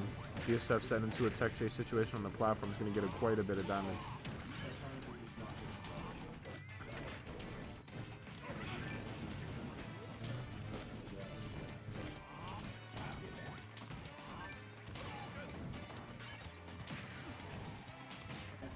Nice little zoning battle here between DSF and Don. Don with the Hadoukens trying to go through anything he can, and DSF just using those load rockets to keep Don either on the ground or jumping into his forward airs. Yeah, this matchup has been Oh, and exchanged he with almost got projectiles. that forward smash. That would have been a really crazy read. Swiping the jump away with the up air, slide back on the stage, and getting the forward smash through the focus attack would have been huge. But instead, it's still a relatively close match, and oh. Don maybe get an edge guard here. No, ledge trap. It's interesting that he keeps going for up tilt, considering that Ryu doesn't necessarily have any up tilt confirms. And DSF's going to pocket the Hadouken. He Goes has for his down tilt Shoryuken, so he's confirms, not though. going to get to use that pocket. He already lost it anyway. He threw it when he was trying to go back on stage. It like went into the ledge or something. Yeah, now they're just exchanging projectiles because they know that's the only way to build up the damage safely. Yeah, Don's doing a really good job of just not letting DSF feel comfortable sitting behind his projectiles. I wonder what, maybe the platform is the big difference between Smashville and here, where he felt that he couldn't approach to the Smashville or like the projectiles plus the platform made it super hard for him to approach. But Don is having a much easier time getting in on DSF right now, and his Hadoukens are doing a lot more work than they were on Smashville. And with all that rage, DSF might be at or close to kill percent. I know it's not Ken, but oh well, go forward air plus up air beats focus attack, and that's a stock for DSF. Don has done a nice job parrying, however.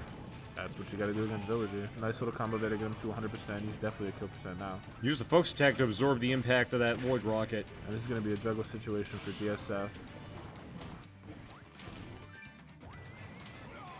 Oh, and Tatsu's Oh, he through parries Lord, the but he parries Tatsumaki. Tatsu. Very nice.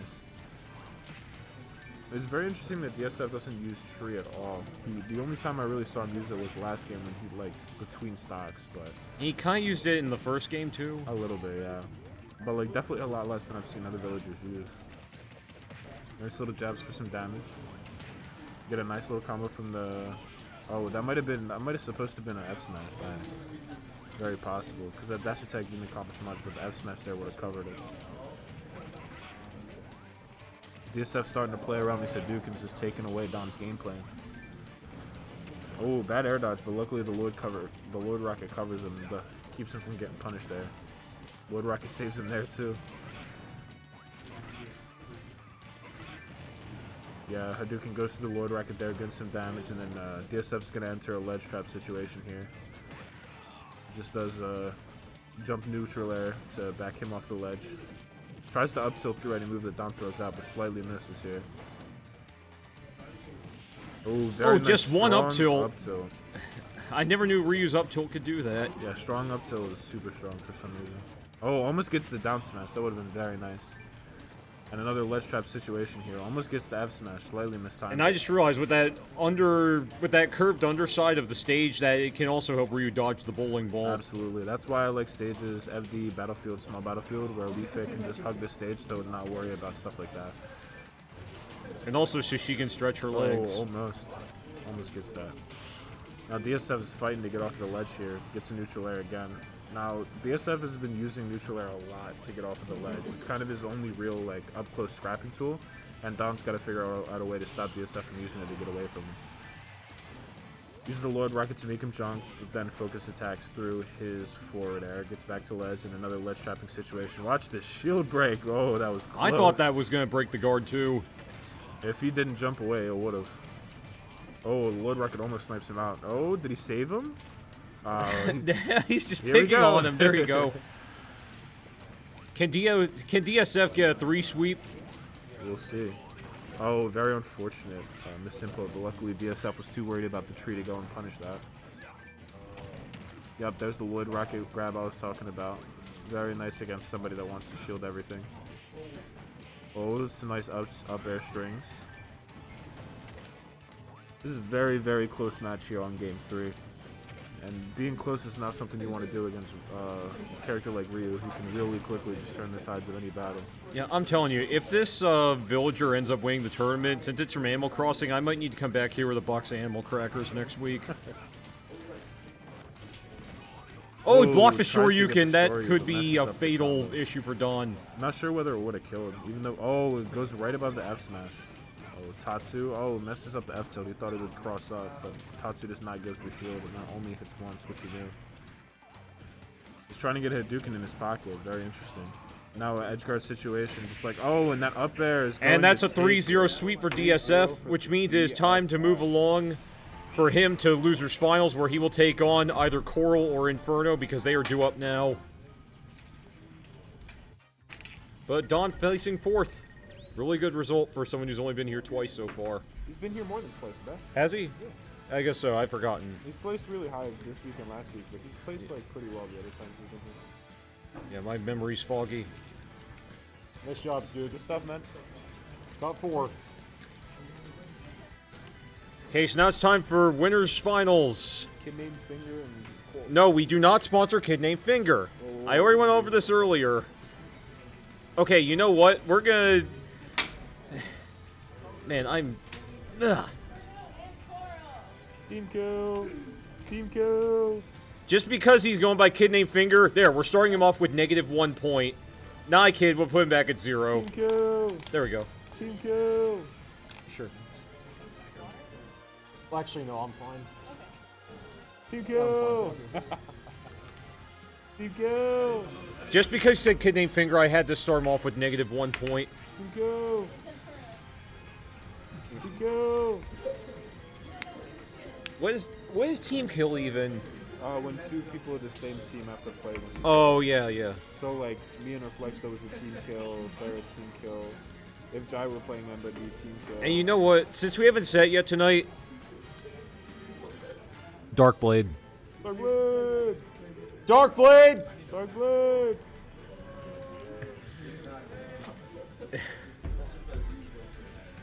I like how Mrs. Spruce is still figuring out to this day, where'd this whole Darkblade meme come from? And Reflexo said it to me perfectly.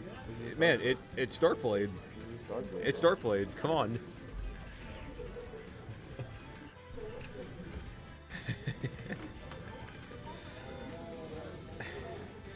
Was Darkblade the one who inspired you to play Wii Fit Trainer? Yes, sir. Yeah, I thought so because My muse. I think it was either Inferno or someone last week said no, it was the other way around. You inspired him to play Darkblade. I said that. Yeah, because I was about to say no, it was Darkblade inspired you because he was the one who always played Red Wii Fit Trainer. Darkblade. Yeah, Light Sword. Blue Wii Fit's cooler. Violet. Well, what the? Yeah, Byleth, or as I once called him, Blythe.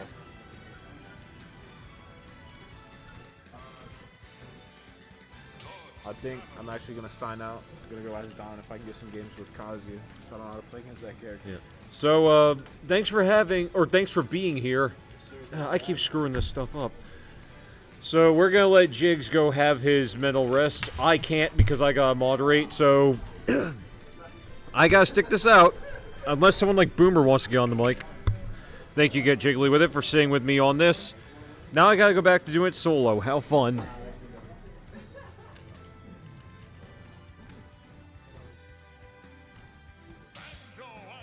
Looks like it's Bubble Tape Dark Samus versus Fruit Punch Banjo and Kazooie.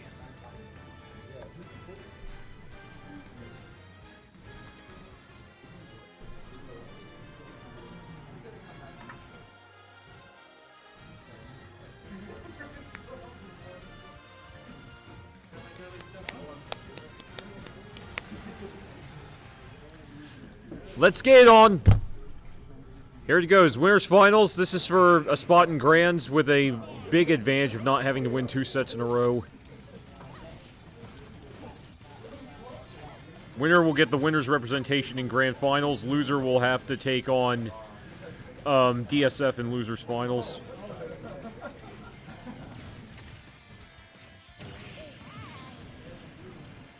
And it looks like Coral already got a knockout on Inferno, not Kid Named Finger. Got a knockout on Kid Named Finger Inferno in less than 20 seconds.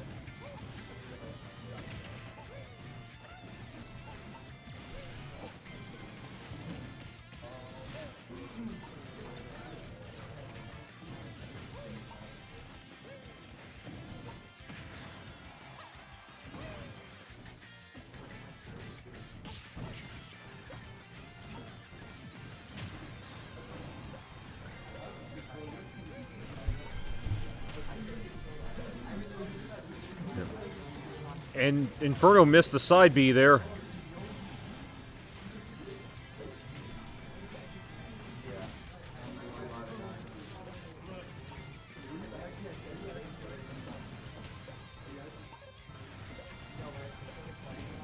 Shooting lots of eggs and throwing lots of grenades.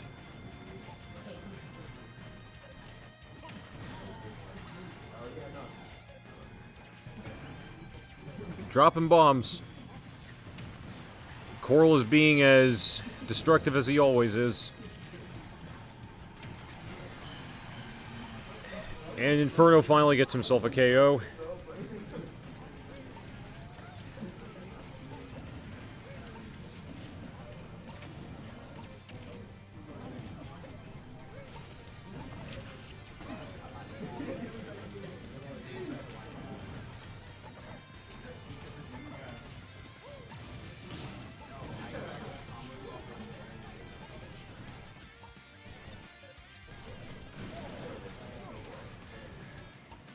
Coral showing once again, whether it's Samus or Dark Samus, he knows how to make that character work for him.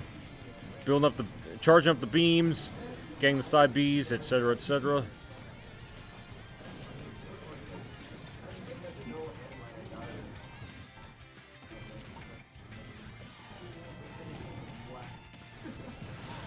An upward throw will give Coral a 1-stock lead again. But Inferno's looking to quickly catch up.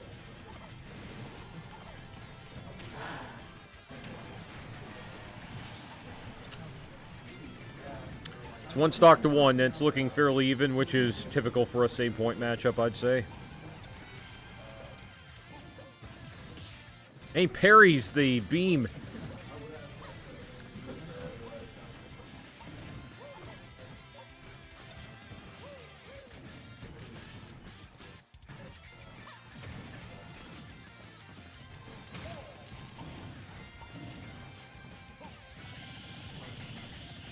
And that Rapid A, look at him go.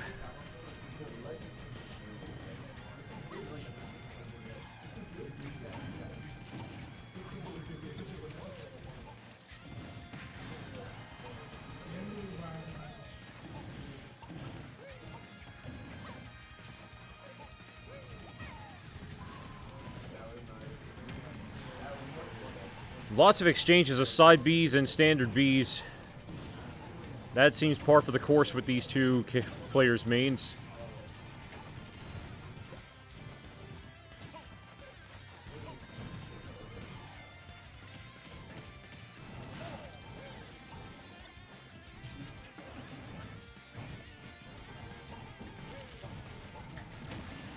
And that zinger, man, that standard B.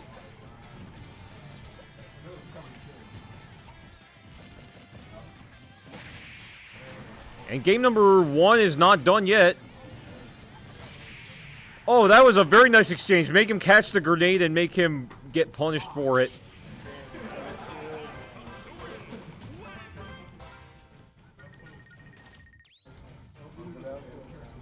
Battlefield and Town City are going to be Inferno's bans.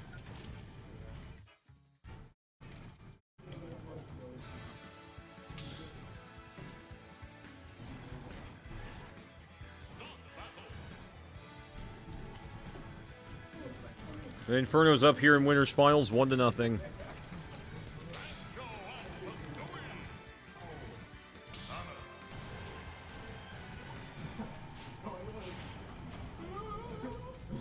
And here we go, back to PS2. Trying my best to...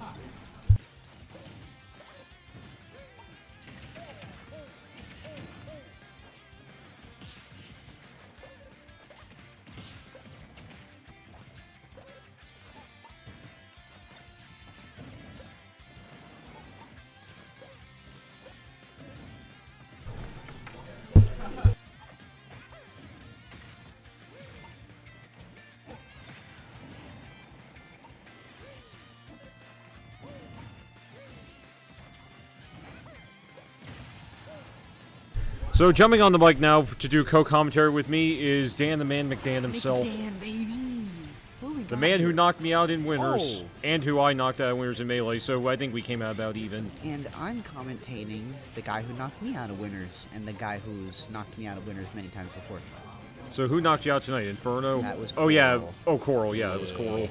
Coral the Creator, or Coral the Destroyer as I call him. Coral the Creator. That's a good, fun little name. Well, that's his Steam moniker. I'm not Steam, Twitch. He says that he calls himself that because he draws in his spare time. Oh, nice. I didn't know that. So it's an art creator. Let's see what the set's looking like, though. Seems like Coral is kind of struggling to kill Inferno right here.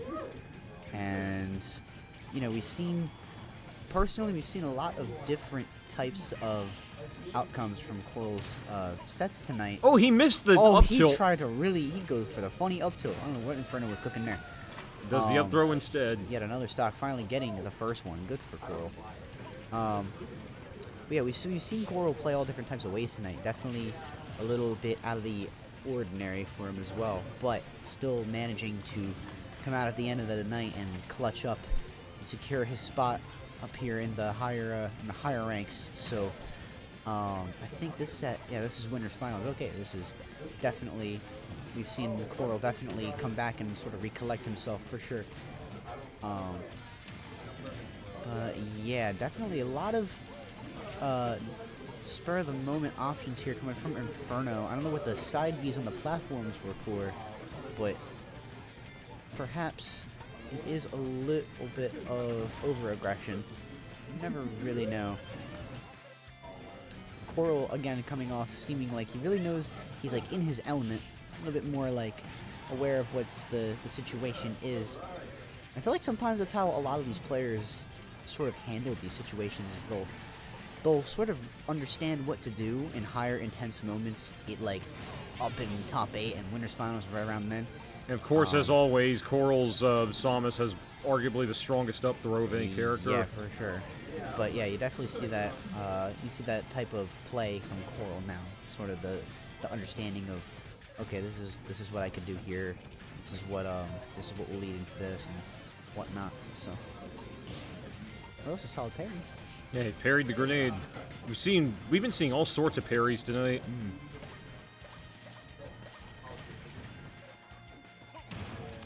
Grounds him but can't quite punish him. Went for the F smash too. That time he did, there though. We go. Okay. Inferno bringing it down to one stock here. Oh, getting a hit with a charge shot into the reverse back air. Oh, a lot of different reversals coming from Coral. Very impressive stuff. Oh, the grenade The grenade came out. breaks the grab. Breaks up the grab. See, Inferno's going to have to work up some magic here. Okay, 2 back airs. Leads to 27%. Okay. Good shooting, good defense on Coral here. Or, on Inferno here. A lot of, aggression when there needs to be. A lot of defense when there needs to be. He did not catch that roll.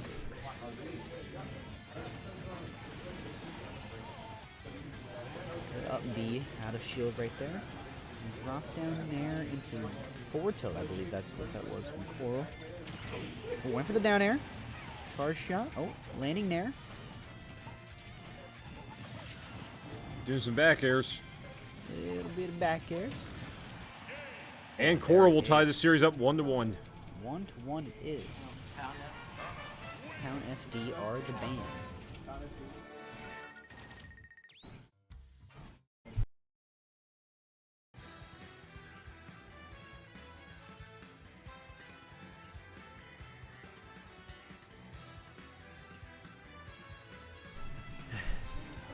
I didn't hear what the bands were, but I guess we'll find out the next stage fairly soon.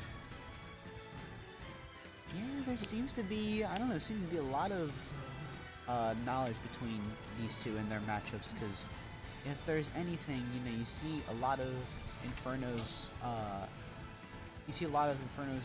regular gameplay come from these types of sets, and you see a lot of what Coral has practiced with him in the past sort of show up in a moment like this, so it'll be very interesting to see who will be able to take first today. Sticking with the Banjo and the Samus. No Dark Samus for Coral yet. And what's the difference between Samus and Dark Samus again? There is a difference. I believe one of their charge shots is a little bit different, I believe.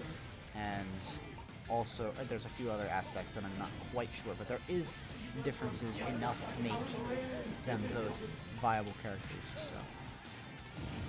Let's see. A lot of aggression and explosions coming from Coral here. Forward tilt.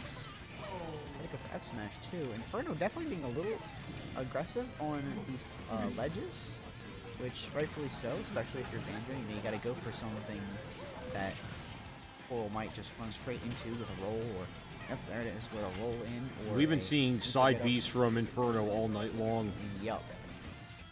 And for the most part, they seem to be working in that regard. Oh, caught the roll in, by the way.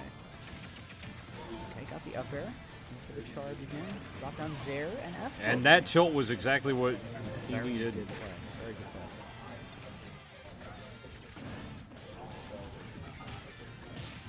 Oh, very nice parry of the Very charge beam. Nice.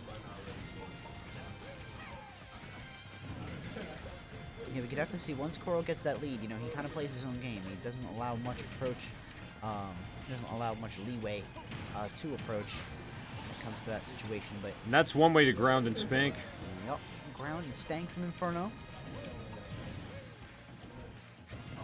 Solid parry. Wait, there we go.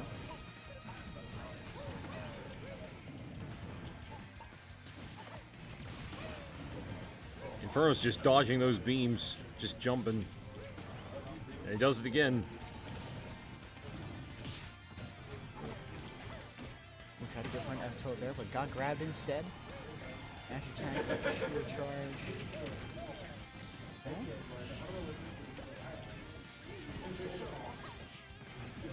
Coral still got that charge shot ready. Just looking for the right time to use it. For the forward air, nice. Oh, you could not time that better, Good Coral. charge shot there. And as always, Coral doesn't look in any way phased by his success. If there's anybody at this store who's a sponsor who'd be famous for having a stone face, no matter how good or no matter how well or poorly they're doing, it's Coral, the creator. Coral definitely is a very patient, very humble player. Definitely one that you'd expect to sort of just be on the quieter side of things, but still getting things done on the other Yeah, end. you hear a real scream from him come about when he's actually playing the game. Oh, nice little smash. The punish on that. Oh, up tilt. Okay. Very quick up tilt right there, too. Bring it down to one stock. Anyone's game right now. Still chilling at 97% though. Inferno's going to have to try and figure out just a little bit more how Coral's going to exactly try to come back and finish this here. The little platform there that Banjo came back off of was a little bit interesting because I thought that would have like... Well, Inferno's slowly coming back. Yeah, I thought that would have sent him into a tech situation, but... Just that was a punishment. 159. Threw the grenade at the shield, put a little bit of pressure on Oh, it, he and the got him right at the ledge. I don't know if that was a no, I don't think that was a 2-frame. I think that was shield invincibility running out. Coral getting it right off the bat there. It was such a quick reaction. It's again really hard to deal with, especially when it comes to Samus. So that is a tough one. Good on him. Northern Cave. Northern. Hey, the stage where Dan sent me down to losers. I don't ever want to live that down. It's okay, man. You can live it down. We No. all have to at some point, you know? Well, then again, I almost four-stalked you in Melee when you went Jigglypuff. Yeah, I did kind of fumble the bag there. I mean, thankfully it wasn't a four-stock for you, but it was pretty close to being one. It was pretty solid. I don't know. My Luigi was doing Like I alright. said, he and I have exchanged quite a few blows in 2 different Smash games today. Yes, for sure. But alas, it's about these two because they are top 3 no matter what. Got the iron. I just processed that Inferno's playing Steve. Yeah, I just realized that myself. Yeah, I'm like commentating like I'm about to commentate Yeah. Banjo again, but no, I was like, oh wait. Yeah, and in the words of Tommy Wiseau, I'm tired, I'm wasted, I love you, darling. Yeah, that horrible movie. It was an alright film.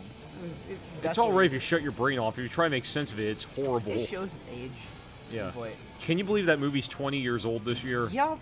And it definitely shows its age then. Yeah. I was only in, I think, 2nd or 3rd grade when The Room came out. Okay, hold up. But enough about Tommy Wiseau because he's the American treasure that he is. Let's talk about this fight. Let's see. We can kind of pick up on.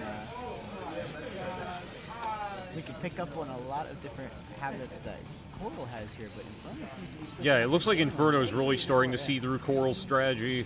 For sure. This is what makes this type of matchup very difficult. Is that once the Steve comes out. Yeah, I'm it's like- starting to realize this is not a favorable matchup for Samus at all. I don't think so. Especially when you keep building those walls and you're able to rebound the mine cart. That's definitely not going to help Coral. I mean, it's not going to help Coral in any way.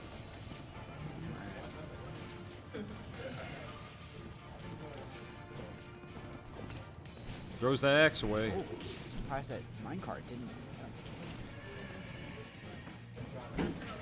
Almost broke the guard with the anvil, but couldn't quite do it. Managed to get that beam to the skull, however. Good parry.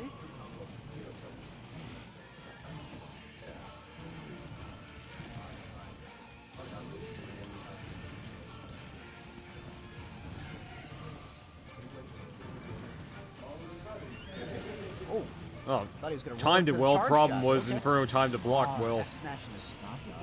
Okay. Something tells me, regardless of who's in Grand Finals, it's going to be a long Grand Finals tonight. It might. I think might we have be. potential for a bracket reset. Who is in the last set? That just. DSF is in losers finals. Ooh, okay. So yeah, that's- either way, I'm pretty sure we're going to get a bracket reset at the rate we're going. Yeah. So hope you people have your concessions and have hit the can and all that stuff early because we're in for a long one. For sure. I mean, not like it wasn't long in the first place. I mean, 28 of us competed in this tournament tonight. Yeah, there was a lot of people here. 2 tonight. more than last week. Was absolutely stacked again. And we've managed to do that 2 weeks in a row, which I think is pretty huge. So, Imagine how crowded this place is going to be in the summertime. oh man, We're probably going to have 30 plus. Yeah, 2 weeks from now, though, we're even have the pot bonus tournament. That's gonna really pop things off. For Yeah. sure. We have a $120 prize pot on the 22nd. After Coral and I get back from the Arcadian with Urflexto and Rokugel. Oh right, the Arcadians is coming. Yeah, it's on the 21st. Oh, that parry and somehow rebounded the beam too. I've never seen a beam and I've never seen a parry and a beam rebound.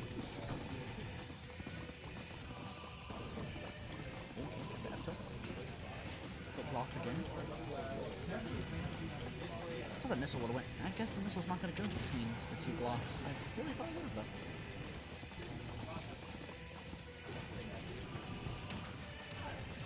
Sorry, horse. Oh, he gets back up and dodges.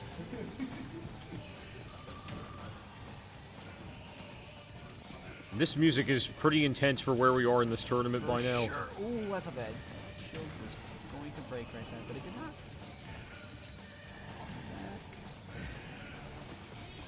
He's letting Coral charge it up. That might not be a good strategy, but who knows? Or Inferno's a sponsor and I'm not, so there's a reason why he is. It's the back air right there. He's got a full beam ready. It's interesting to see Coral. Oh, and he parries at just the right moment. It's interesting to see Coral sort of get the charge shot almost fully charged, and then actually charge it all the way, and then approach a fight. That's like an interesting little bait out strategy that I haven't really caught from him before. Inferno ties the series up 2-2. Game This one's going to 5, be baby. a game. This one's going to be a nail biter.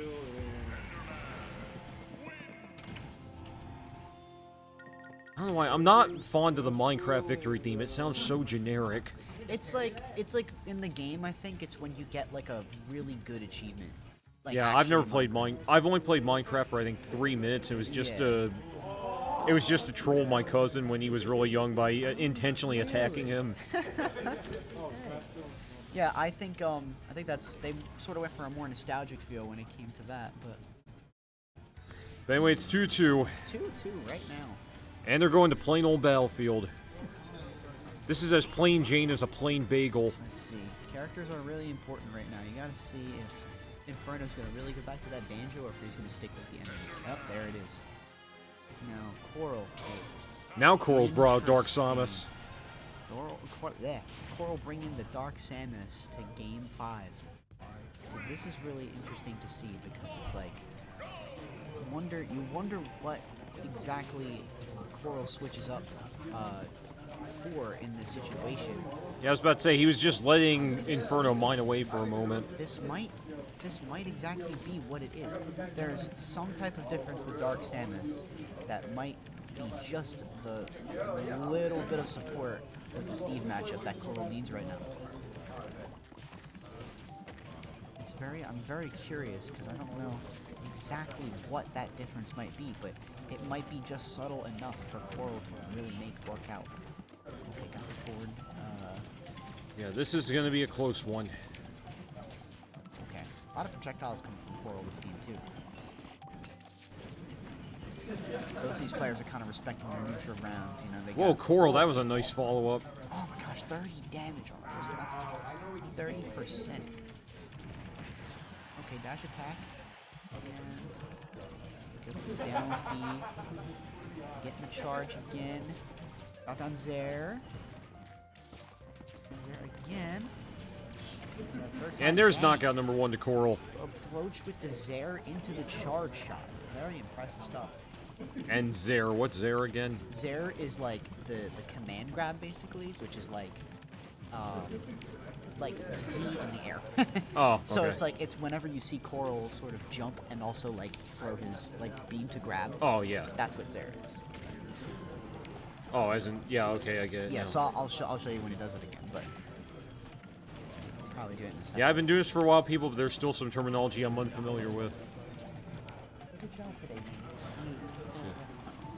And Mr. Senator, who was a debutant in Smash Singles tonight, is officially walked out. Let's see. Oh,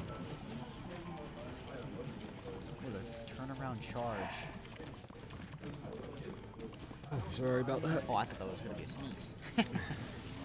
No, my mouth's just really wide when I yawn. Well, there it is. Drop down there. There we go. And an F smash applied to that.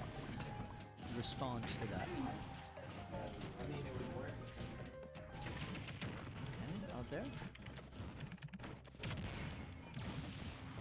Nice charge, alright. And now, oh, right with the floor there. Up the out of shield. Very good punish for Samus and Dark Samus. Ooh. Dropped down Zerbo, ran away. You're seeing Inferno build up those walls to try and stop the beam. Inferno really needs Diamond right now. He's got all the iron he needs to throw out as many iron or minecarts as he wants to, as well as anvils, but definitely got to make things a little bit more tricky here with the Diamond. Goes right through that fire. S-Smash right on the ledge, too.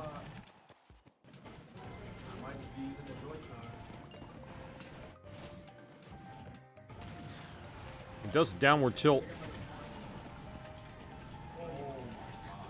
Oh. F tilt as well. Oh, turn around charge, nice. Oh, that Man, that's so good. great fall from a side B to a standard B. But is it going to help Coral win this Winners Finals and get himself that also favorable Oh, I set? thought he was going to go for the dunk. He didn't go for the dunk. Yeah, I'm a little surprised he didn't try and go for the dunk because that would have helped him a great deal. Up B. Hold up. Coral definitely being a little bit more panicky here. Okay, wait a minute now. Nice. Roll in. Good charge. And here it is again.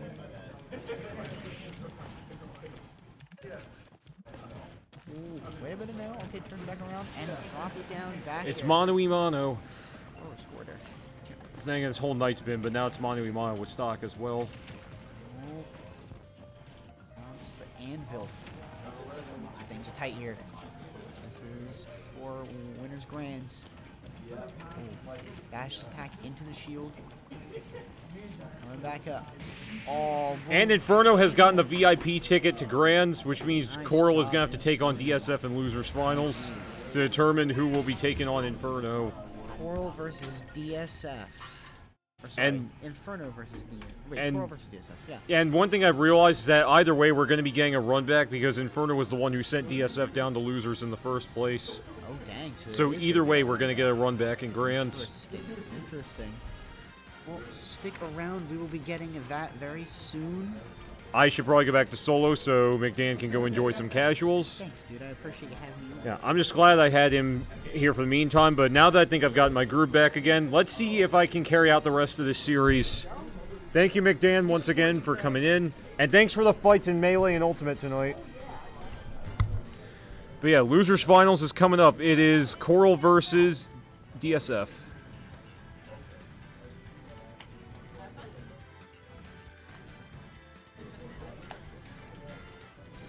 And here he is stepping up to the player 2 chair.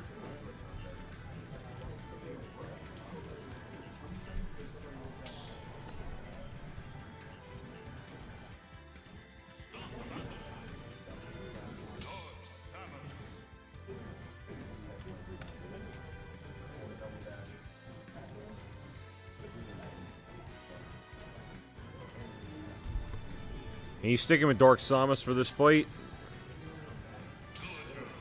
And he's going to stick with Villager. And for some reason, he's choosing to... Is he?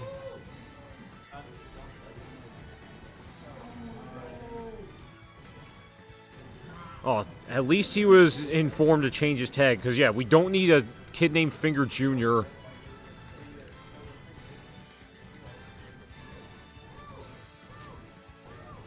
So if we're all set at our battle stations...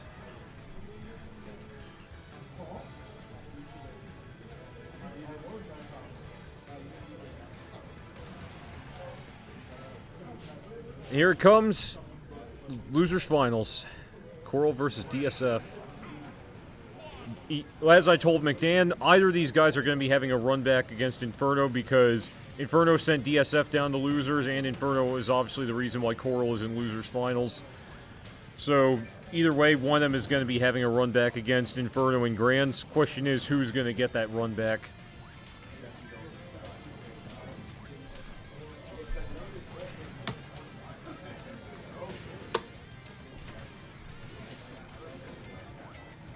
And we're going to be seeing a lot of probably standard air and a lot of side Bs from DSF, but probably also a lot of standard and side Bs from Coral as well. So this is going to be a very projectile-heavy bracket if they keep it this way. Projectile-heavy game for sure.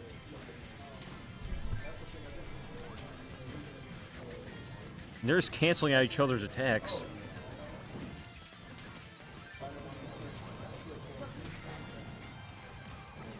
He pockets the beam.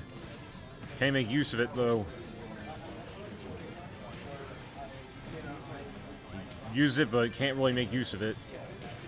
Can't really get to hit. Pockets another one. And that first knockout is going to go to DSF.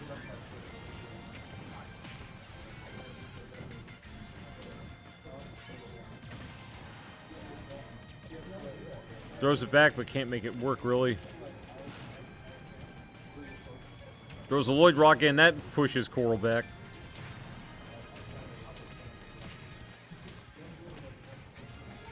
He is putting Coral in his place. I mean, look at DSF go.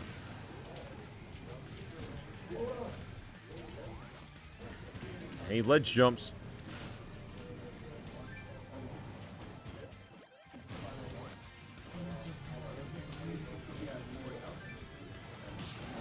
He manages to parry that and just go straight into an up B, but DSF drops a bowling ball, and both times it misses Coral. That was a beautiful follow-up from the flower pot to the Lloyd Rocket. Coral still looking for that first KO.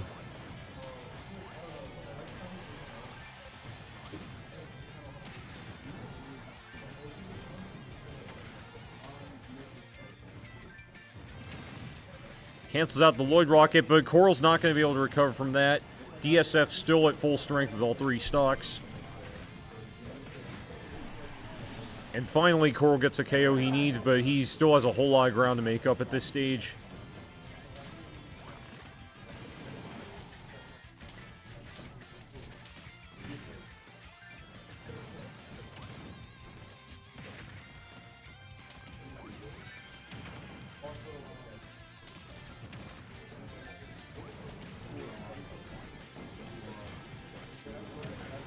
And look at him go with the dash attacks and the planners.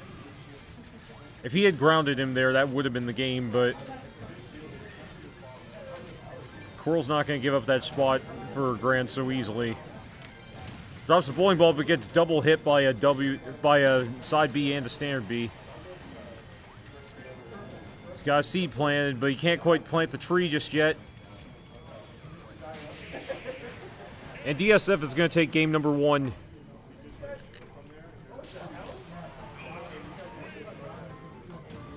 Final Destination in Town City are DSF fans, apparently. DSF is doing a very solid job of surviving losers brackets. Problem is, can he survive losers finals? Coral's going to go over to Small Battlefield, which might work in the sense of someone like Dark Samus, but we'll see if he can make it work to his advantage, because this guy's Villager is a really good one. Oh, and speaking of Animal Crossing, let's get that Animal Crossing music playing on Small Battlefield.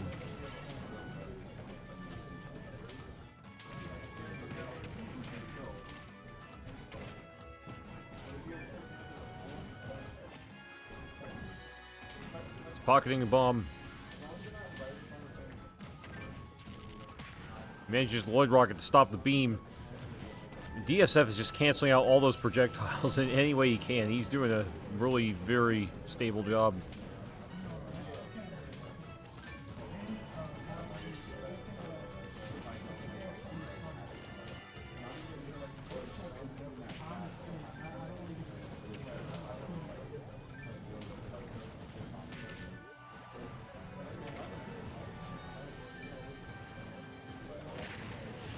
And DSF gets the first knockout once again.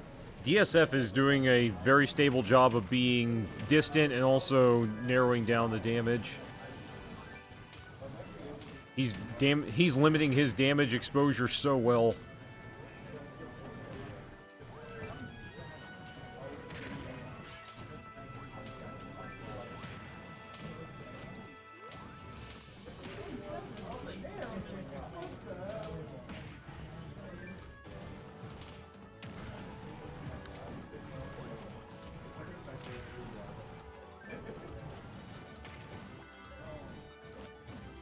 She's trying to drop the bowling balls.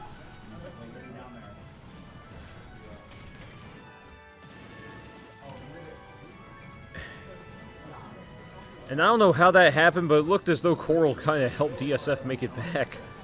That was a really funny exchange.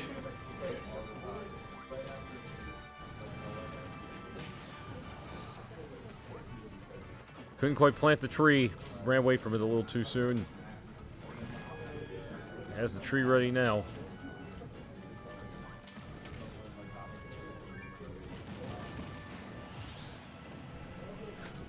Naka goes to Coral, doing what he can to catch up, although DSF is doing everything to make sure he can't.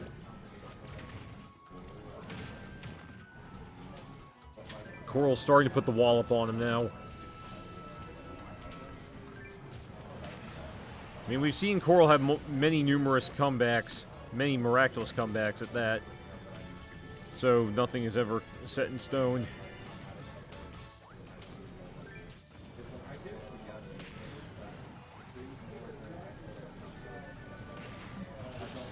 And DSF making a really, really, really big name for himself. A debutant here at Save Point USA, and not going to do any kind of commentator's curse, but what I will say for him is he's managed to make this tournament his own. I mean, look at this kind of villager play. I don't see too many villagers, but he's showing just what villager can do. So if any of you guys are villager players out there, maybe you should study this as your VOD. This would be great study material for you. Barely dodges that beam and goes right through the tilt.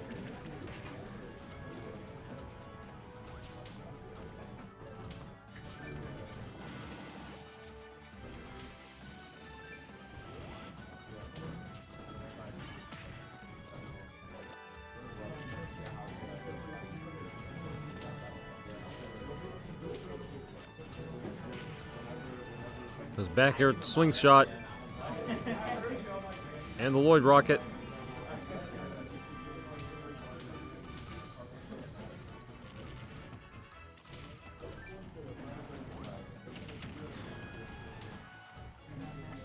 He pockets one of the side Bs, but then gets canceled out by it.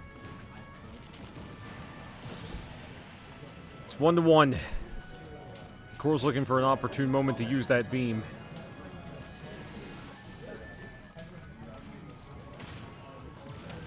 And Coral makes it work to his advantage.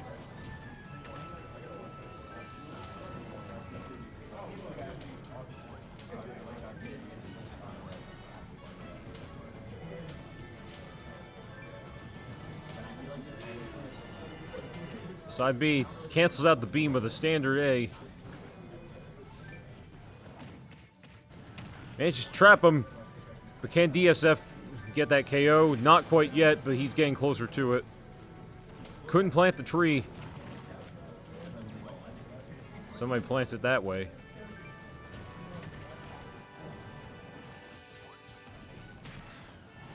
It's a back air on Coral. Push him away with the flower pot. Still looking for that win, however. It's throwing him around.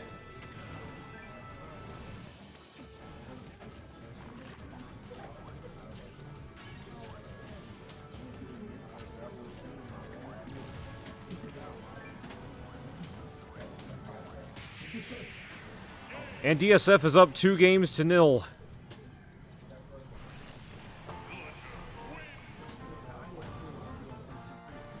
Pokemon Stadium 2 and Town City are DSF's bans. So now Coral has to win 3 games in a row in order to get that run back against Inferno. Otherwise, it'll be DSF getting the run back.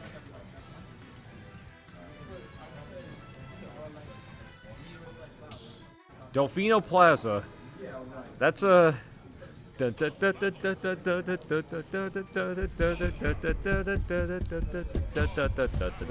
I'm not going to imitate the Delfino Plaza music.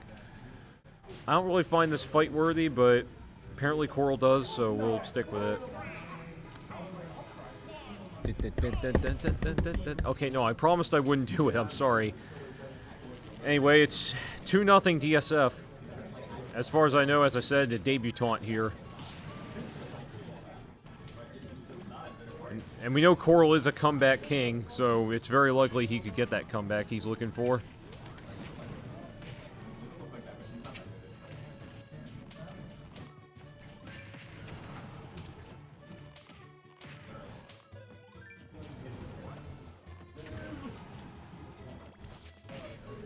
Trips him up with the umbrella. Ain't a lot of standard airs. Seems like Coral's starting to catch on to DSF's Villager game now. He's got a fully charged beam. Villager hops right over it just like it's a balloon.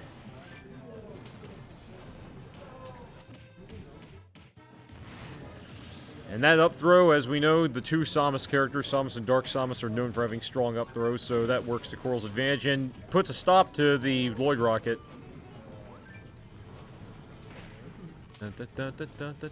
Okay, I need it. I'm sorry, this theme is really catchy. The rhythm of it is, at least. But, couldn't quite get the Lloyd Rocket to make contact that time. I'll tell you what, DSF is doing a good job canceling out Coral's beams and just projectiles in general.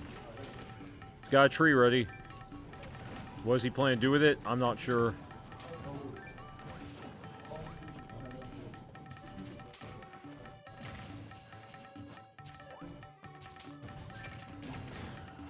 Manages to break right out of that neutral.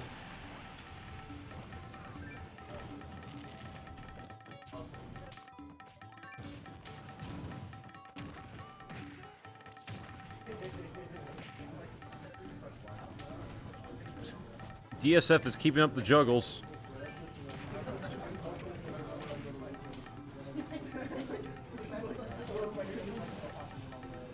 Some multiple hits for Coral. As for how the stage would favor any particular player, it's kind of hard to say because neither of them really has a recovery that revolves around gliding up the underside of the stage. All we know for sure is that the character who has the bigger advantage with recovery is going to be Villager because of the balloon fight, or balloon flight ability.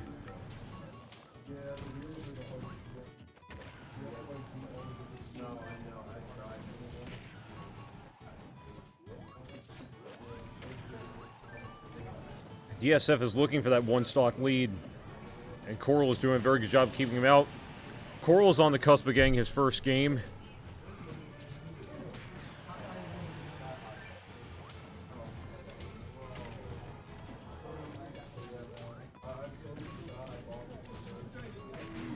And with that up tilt, DSF is on match point. It's possible he could get a 3-0 sweep on Coral, but Coral is starting to see through the Villager play.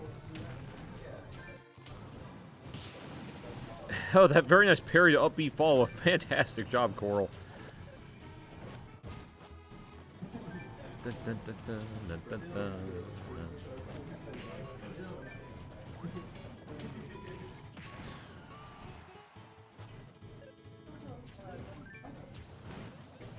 Oh, they're just fighting down in the pits.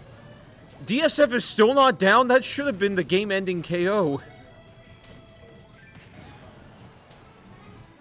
Coral still staying poised and dodges right through that side smash.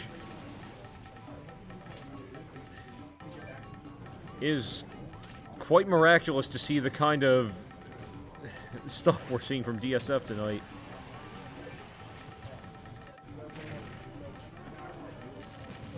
And both men looking very, very facially stable on the face cams.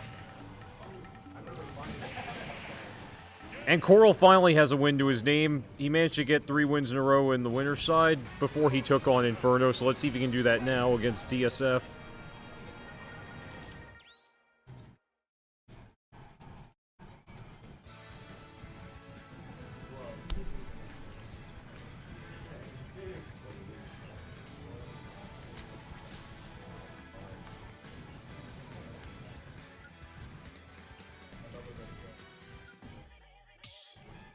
Looks like we're going to Final Destination. Not sure if this will necessarily work in Dark Samus' favor, but if he needs some flat ground, it should work. And DSF is going to go for Palutena. Let's see. I mean, he's managed to get some pretty good wins with her earlier on in this tourney, so let's see if he can do it now.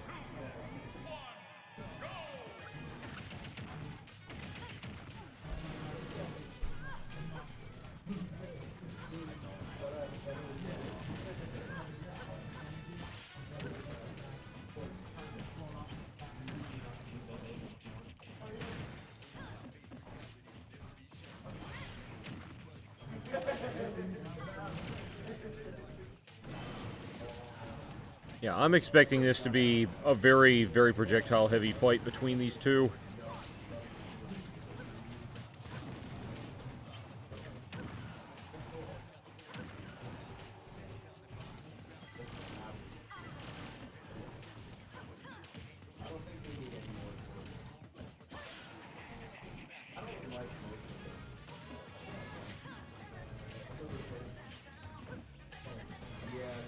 Trying to get that dash attack.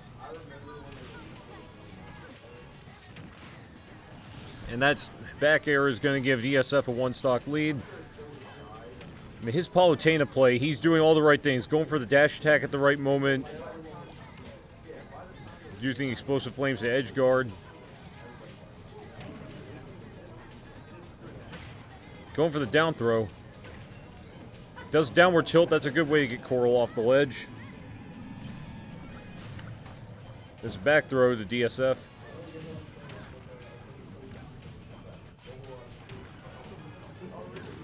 Some more dash attacks. Explosive Flame can't quite reach Coral. Doing some miraculous edge guarding. Manages to keep Coral out. DSF. There he goes. He's going with the... That's one way to juggle your opponent. Can't get the auto reticle to make contact that time.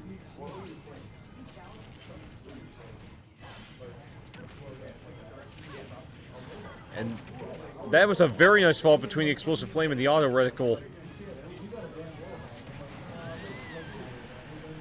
Coral is in a really tight spot now. If he wants to stay alive in this tournament, he's got to fire back every time DSF fires at him. It seems like he's starting to find his rhythm.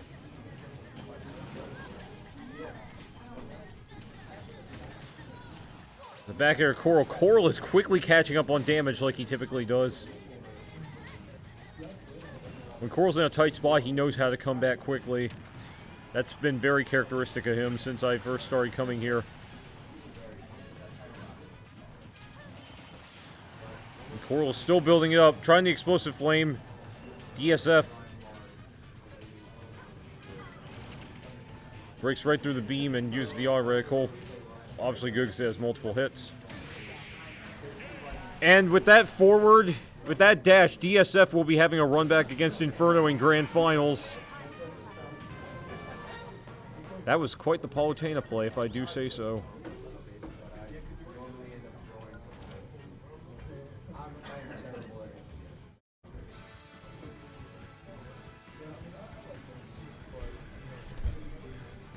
So it's time for Grand, So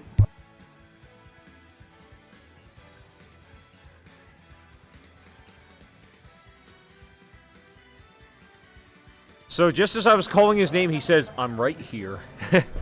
I didn't even realize that, but Inferno representing the winner's bracket, always the place you want to be in Grands, and DSF is representing the loser's side.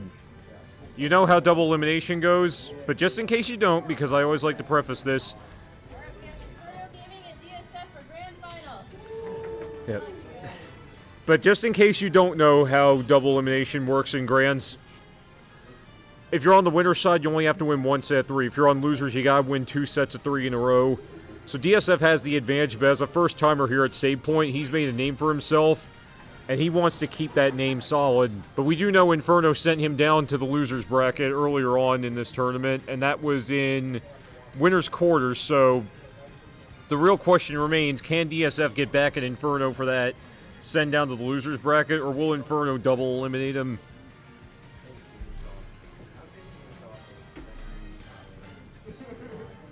Inferno has to get his music working.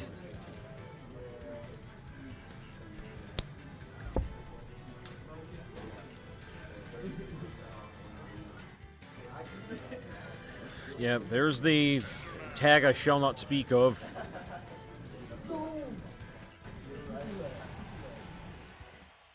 But here it goes. Grand Finals. Steve versus Palutena in this first fight. Let's see if it stays that way. First blood's going to go to DSF.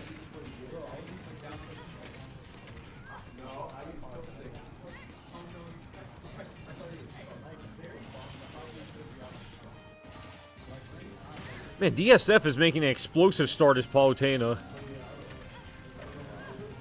But Inferno's not going to be shut down that easily, of course, so he's just going to keep building up and mining away. Charlie Horse with the sword. Now he's got iron.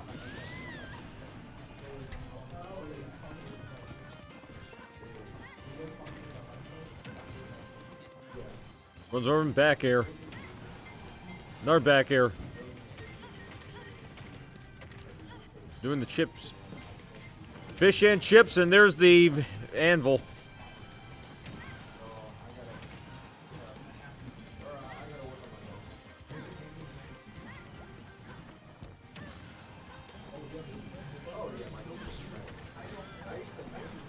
And I have someone sitting at my side now, but man, Inferno is off to a really early lead in this set. He's doing all the tilts the way he needs to, sequentially building that damage up. There's a potential for a 3-stock. And to start off Grands, Inferno has himself a 3-stock in game 1.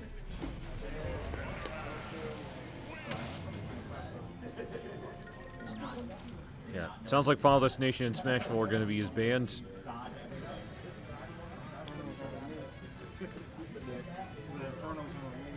Yeah. As my, I guess you could say colleague, as my colleague sitting beside me says, Inferno is on a roll. Well, Inferno's been on a roll all night. He hasn't been here recently due to other obligations, but he's still proving he was one of the first 2 sponsors for a very good reason. Now DSF's just going down the line, trying to decide whom he's going to play with next. If he's going to stick with Palutena or if he's going to change his game up. He's gone Cloud. This is the first time tonight we've seen DSF play Cloud. Let's see how it fares against the kind of Cloud that Jai plays. Let's get it on. Back to PS2. Look at Inferno build it up, using the blocks in the right places to get that leverage he needs. And of course, it just wouldn't be play Final Fantasy XIV if there weren't a Cloud in this tournament. So, of course, DSF had to make that his tag. He's got that limit all charged up, but can he make use of it against Inferno? He's still not done. He's still got that first stock on hand. Wow. Oh, he parried that.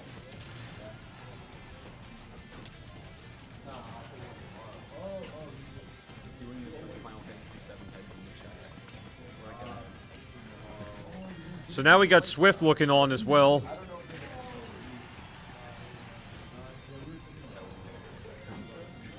It couldn't quite get the Magma block to work. Not again. And that time he traps him, and that knockout's number 1 is going to go to Inferno. And it couldn't quite get the spike knockout, but it definitely did a good deal of damage to Inferno there. DSF has his first KO of this fight now. But I mean, he's got to build that limit meter up if he wants to open up his opportunities, because as long as Steve can keep mining away, he gets stronger. And also, those blocks are a good way of keeping the opponent out. There, that's going to do some damage for sure. But Inferno looking very focused, like he always is. Throws him overboard.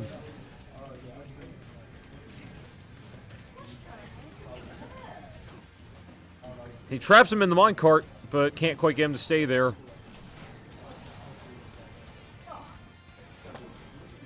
Sliding into third base, or home plate, but can't quite get it. Goes downward, can't get the magma block to work just yet. He's got that limit meter charged up again, and Inferno is doing some good ledge guarding with the... That TNT, that's dynamite. And I'm not going to recite the lyrics of that AC/DC song again. I also can't sing like Angus Young. Oh, and that was an unfortunate fall for DSF. Inferno is one game away from taking this tournament home.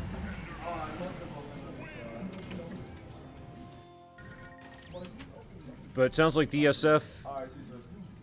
I did not hear what the bands were, but they're running it back to PS2. 3 times the charm.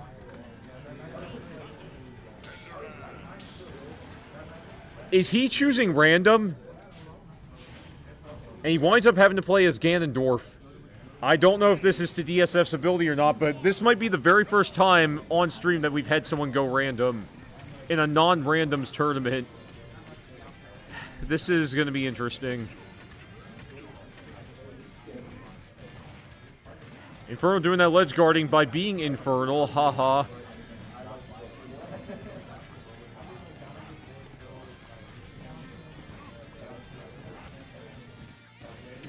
Goes right through it.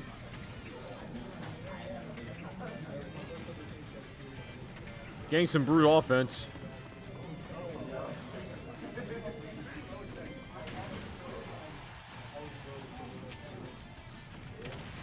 And he stomps him out with the anvil.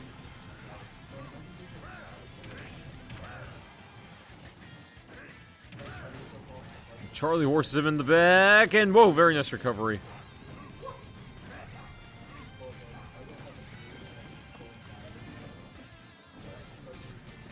Block in place. There's more up tilts from Inferno. He knows how to make those tilts work. Look at him go.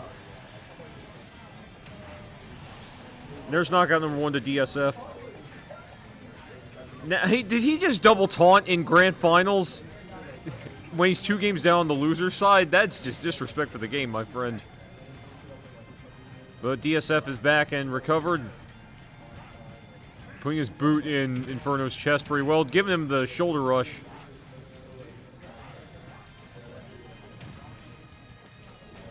Oh, can't get the spike KO just yet, but manages to recover just fine.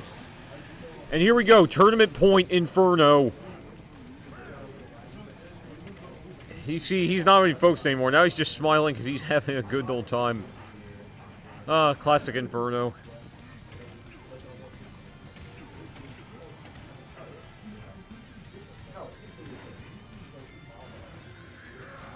Oh, he manages to dodge a standard B.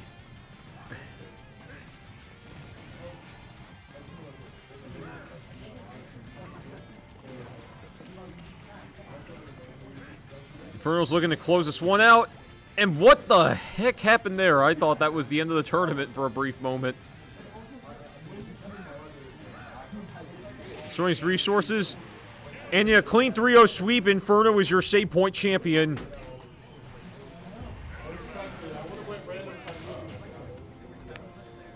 A lot faster than we thought it would be, but DSF as a debutante here at save point is your runner-up. That's going to give him some really good points in the Delaware Power Ranking. And obviously, as the champion, Inferno is going to get some really good points himself. And third place is Coral. Very familiar territory with Coral making the top 8, mind you. So this has been a night full of fun and joy, laughs, and with Jiggly on the mic, even extra laughs. And say that again. This character is too easy. Well, just as a little bit of a post-tourney wrap-up, Inferno, I might as well give you a post-tournament Q&A, and there's only one question, so it's quick. How did it feel to see DSF go random like that after just 2 games? And he's too busy dancing. Save point dance party, people. Okay, so we're having the Boaz standoff again, but with no Boaz on face cam, so... yeah, so as I was saying, okay, I guess he doesn't want to do the post-tourney wrap-up. Okay, we're never going to get that answer then. So, people have stood in for me throughout the night, and I've had many co-commentators. I've been on my own a lot. I have been Grey Gorilla. Thank you for listening to my voice once again. Thanks for watching me get clobbered by McDan. And I'm so sorry you guys didn't get to see McDan and me fight in Melee, but this has been a fun night. See us next weekend for the weekend of Martin Luther King Jr. Day. And see us 2 weekends from now for a $120 prize pot where things are going to get much bigger. But I'm signing off. My voice needs a rest. I can feel my throat going sore. And I just need to go rest, man. And I need to go unplug my console. So good night. Enjoy whatever else there is to come. So yeah, bye.